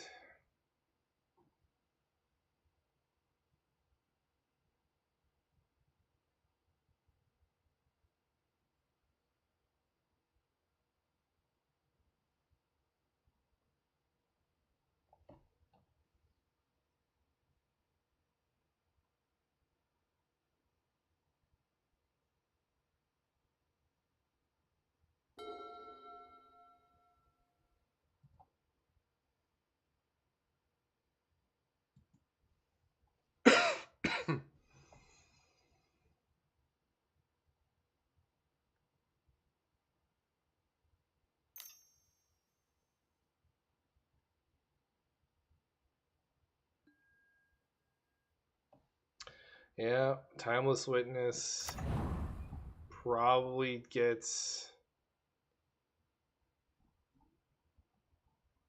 Cyclonic Rift. Yep. Undoes all of this.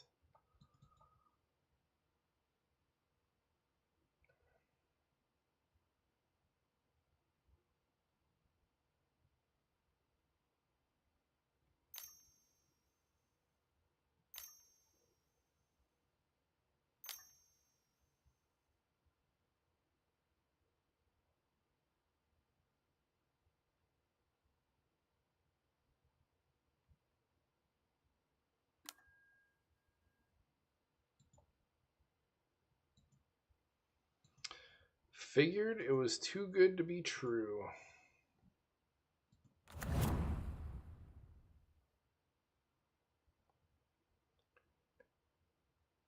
11 damage. He can kill the guy on the right if he wants to. Or he could hit me for a bunch of damage.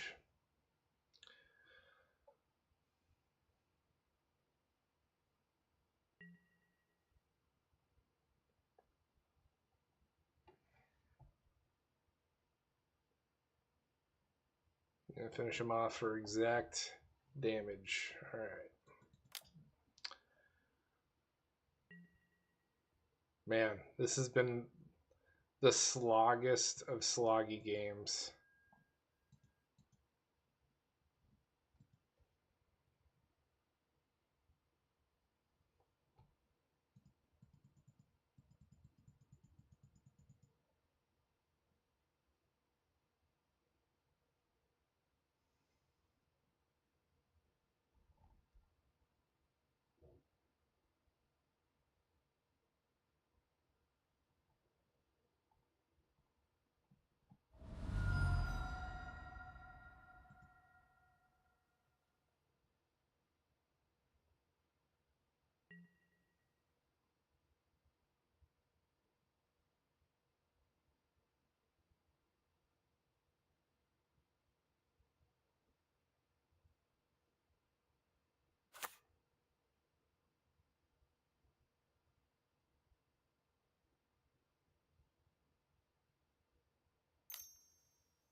I wish I got my ley line down because I probably could have kept that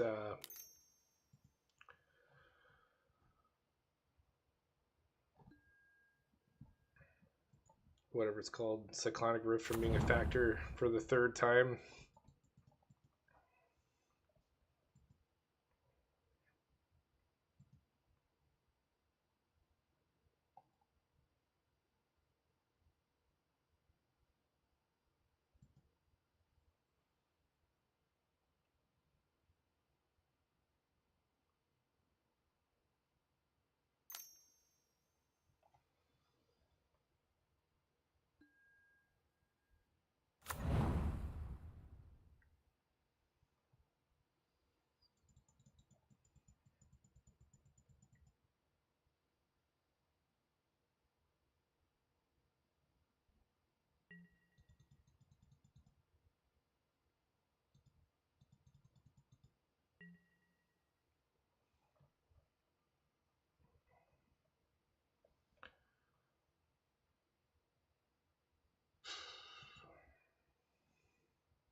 I'd like to get my Mirari's Wake down earlier, but I think I need to layer my stuff up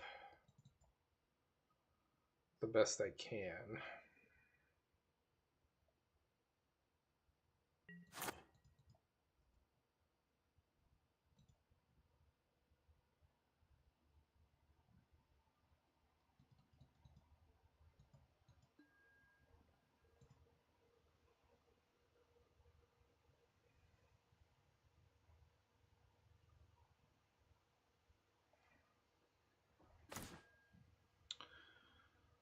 Okay, we're going to lead off with one coupon.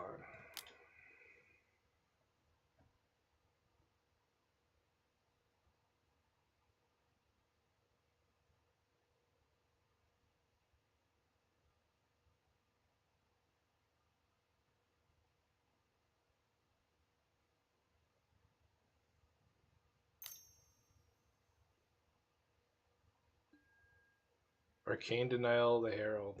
Okay. There's much scarier things in my hand. You know I have more, so it just seems weird.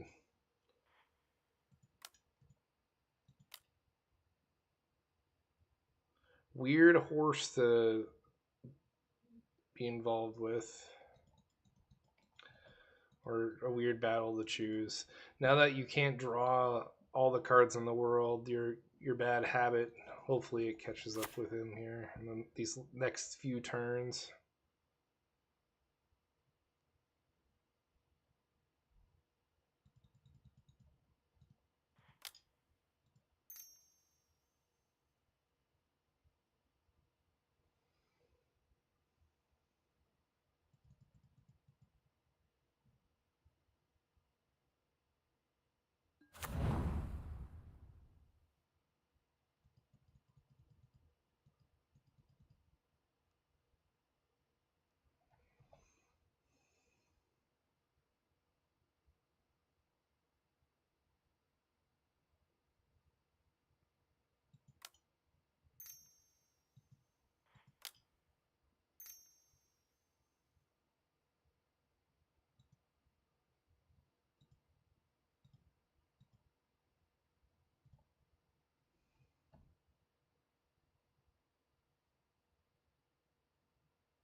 Well, he had it anyways.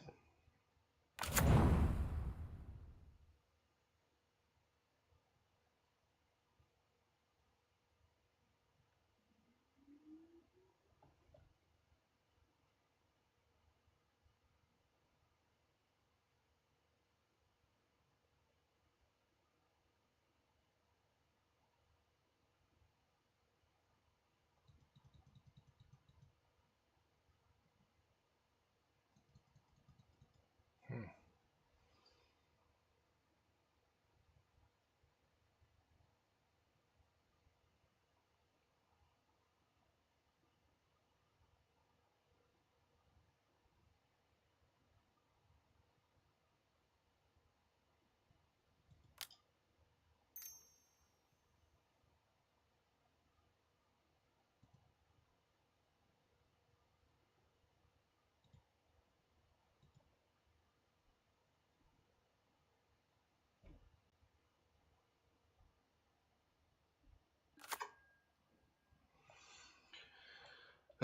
You gotta do a lot of counting.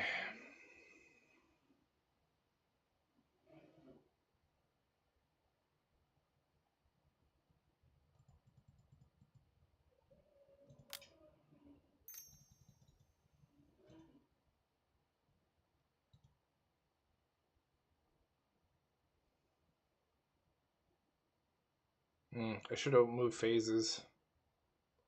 Because then this blue mana would have fell out of his pool.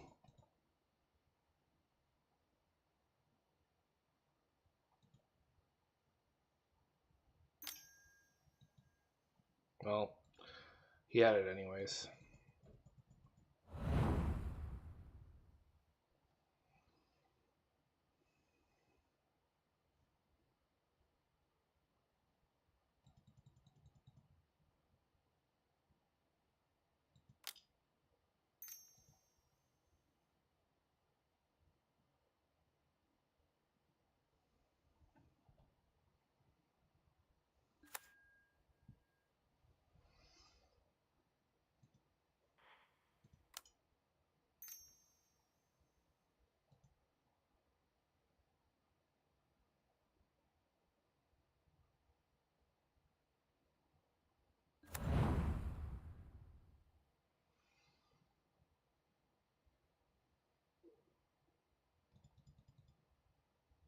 I think we're just mitigating damage now.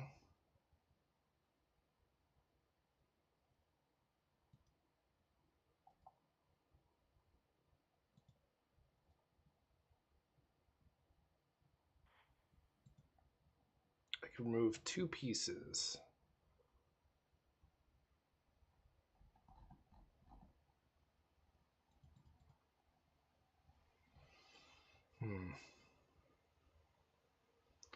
This doesn't work.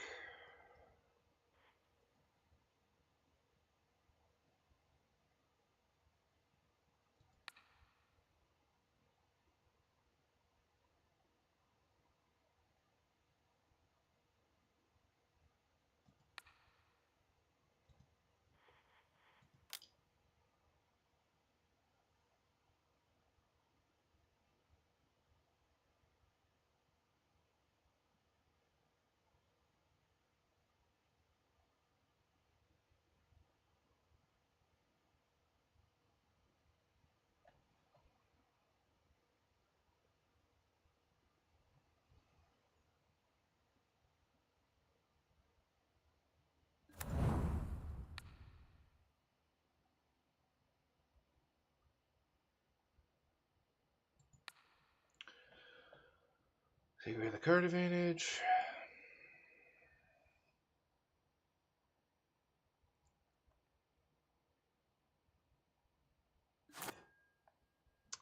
Been swan-songed twice tonight in the same game. Cyclonic Rifted twice in the same game.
Hmm.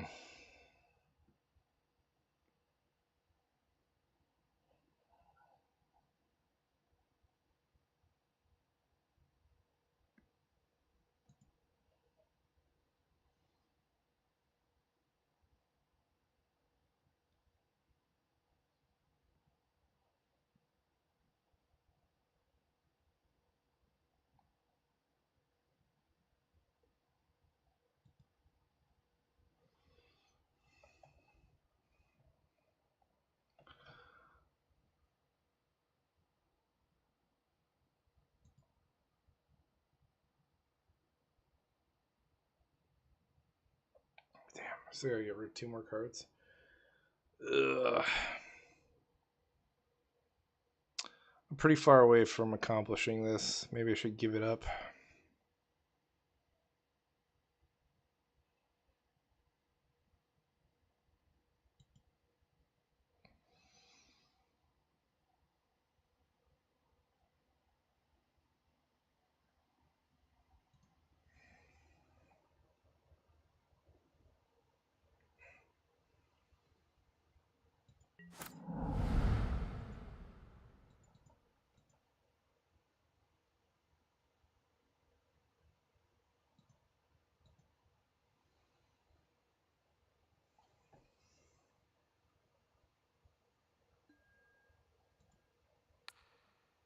Oh, I've been Arcane Denial twice tonight, too.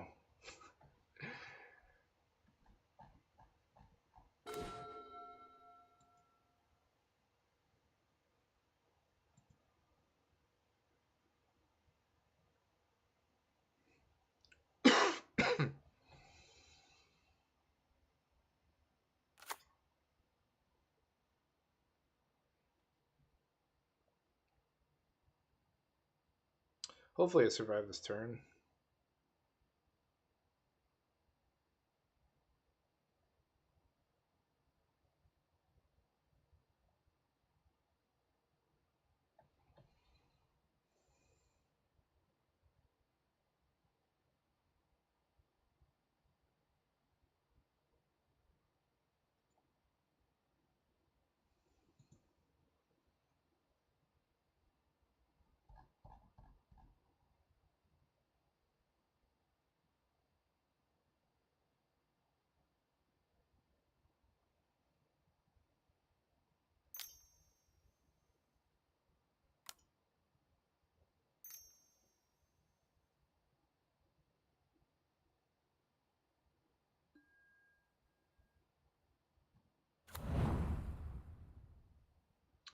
Stole the bird token that he gave me.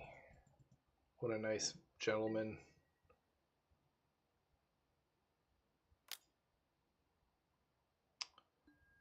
Let's see. It's 8, 11. It's 14 exactly, so I have to block. Might as well trade with the Avacyn. Go to 2.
This gets a little trickier.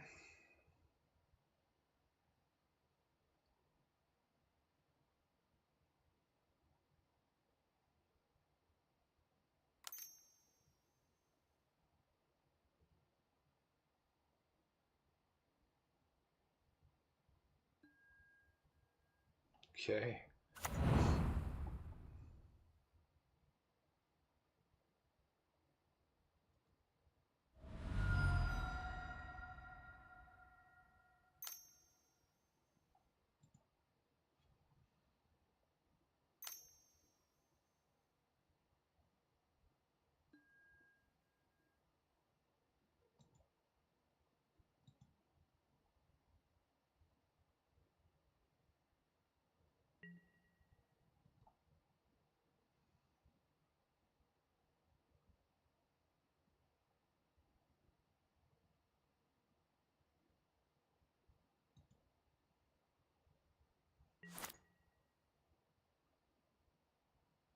Weirdly, this doesn't have indestructibility on it.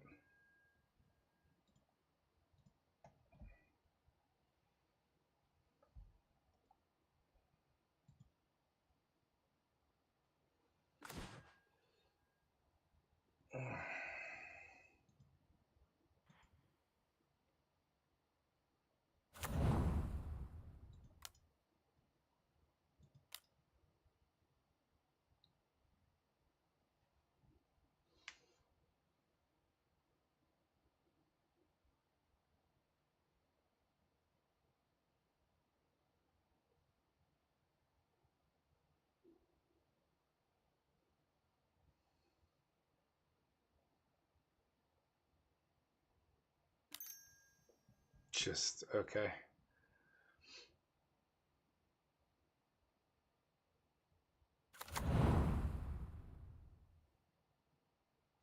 Well, we don't need our combat step, so we're just gonna go to our second main phase. Let that blue fade out. Learn from our mistake from earlier. Hopefully he's out of cards. He's got 2 goddamn cards left.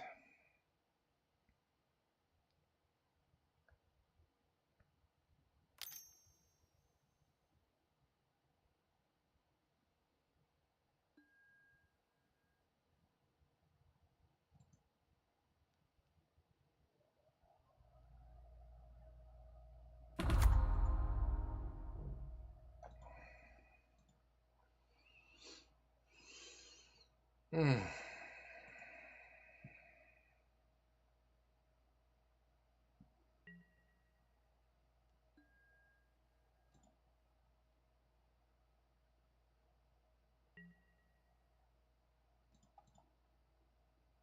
I might lose on timer because of all the baloney that's been going on in this game.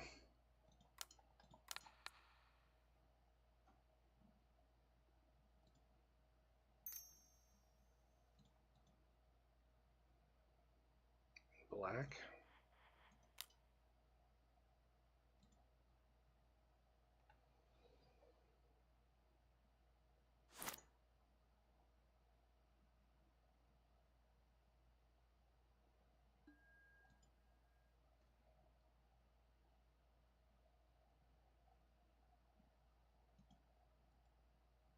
Revealed Benzer.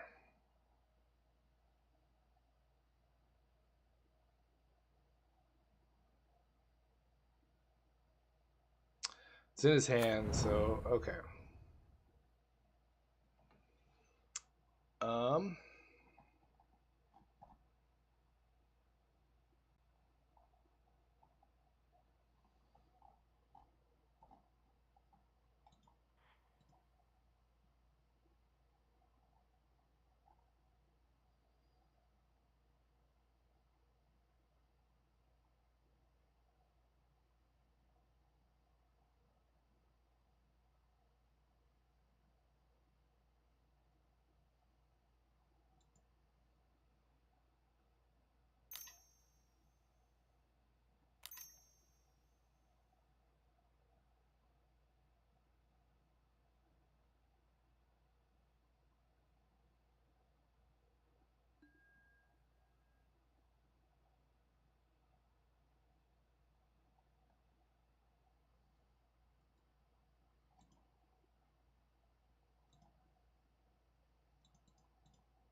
Just exiling it.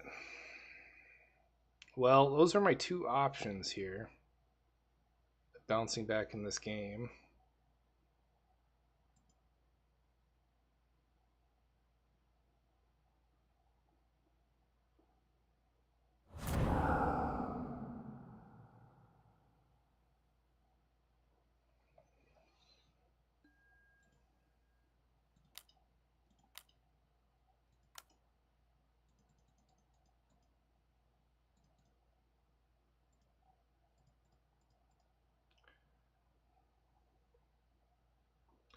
When timers matter and the clock still ticks forever. It's nice.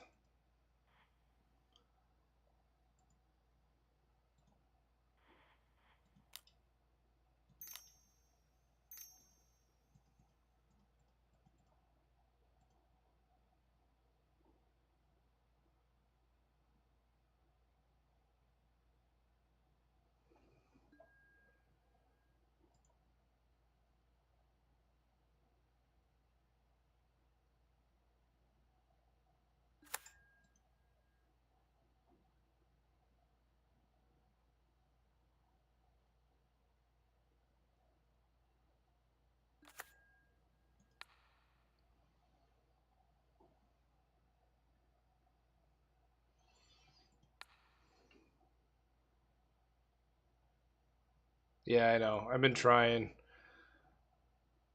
I think he cracked his land just to mess with my timer, to be honest. And I don't have much else to do.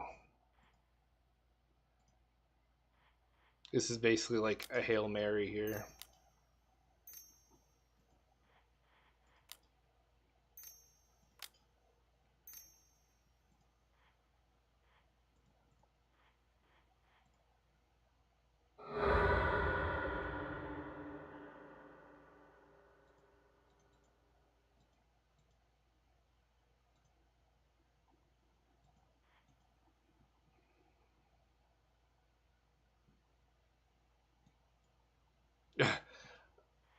Okay, put on the bottom. I don't need a Stony Silence at this point. I think all my graveyard stuff has also been eaten up, like recovery pieces.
Just need to get one more blocker down.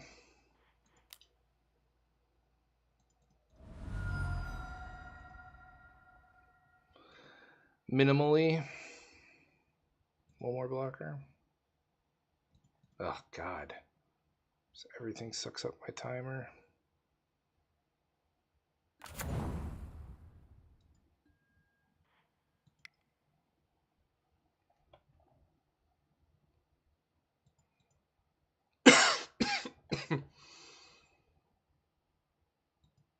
I don't know if he'd bounce just or remove one thing. We're back to square one. And he has Venzer in his hand. And I imagine he could tutor for another legendary creature that messes with my board.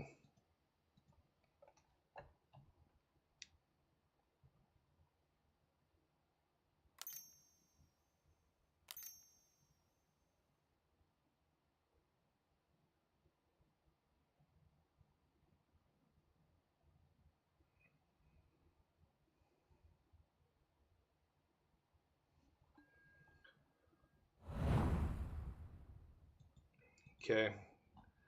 We're going to see Cyclonic Rift for the third time tonight. And that will be the game. Ugh. What a lousy game. Or Reverse Rebuke. Same difference. What sucks is, like, this is a control list that depends on refilling his hand because of his playstyle. His playstyle is just to remove anything that touches the field. And the guy that was playing the hug deck on the right was doing half of the equation for him, where he got to play recklessly all game long. Because, like, you saw in that last turn where all he had was 5 cards in hand, 5 of them were interaction pieces. Ugh, what a lousy game. And then, like, that same Hugs player was also playing into triple Psychosis crawlers, and he kept playing more stuff that forced us to draw cards and killing us all. I don't know what he was doing, but, like, that's also why I don't like group hug decks. Is like, if I was the one that was getting set up for the W, it would have been very hollow of a victory, and then someone else wins because of the other guy. I'm just annoyed, not because he won, but because of what someone else did. Fixed all of his problems for him, and, like, his habits of using spells the moment he has them in his hand, it should be penalizing, but because there was a guy giving him free cards all game long, it worked just perfectly fine. So that's how the cookie crumbles sometimes. I hope you all enjoyed. My win streak had to end at some point, so that's where it ends. I'm going to be playing the Sergeant next. Let's see. Veterans Day is the 11th, so maybe I'll take that day off and I'll record on the 10th for everybody. That special video for that my member of the channel asked me to do. So I'm going to take care now. Bye.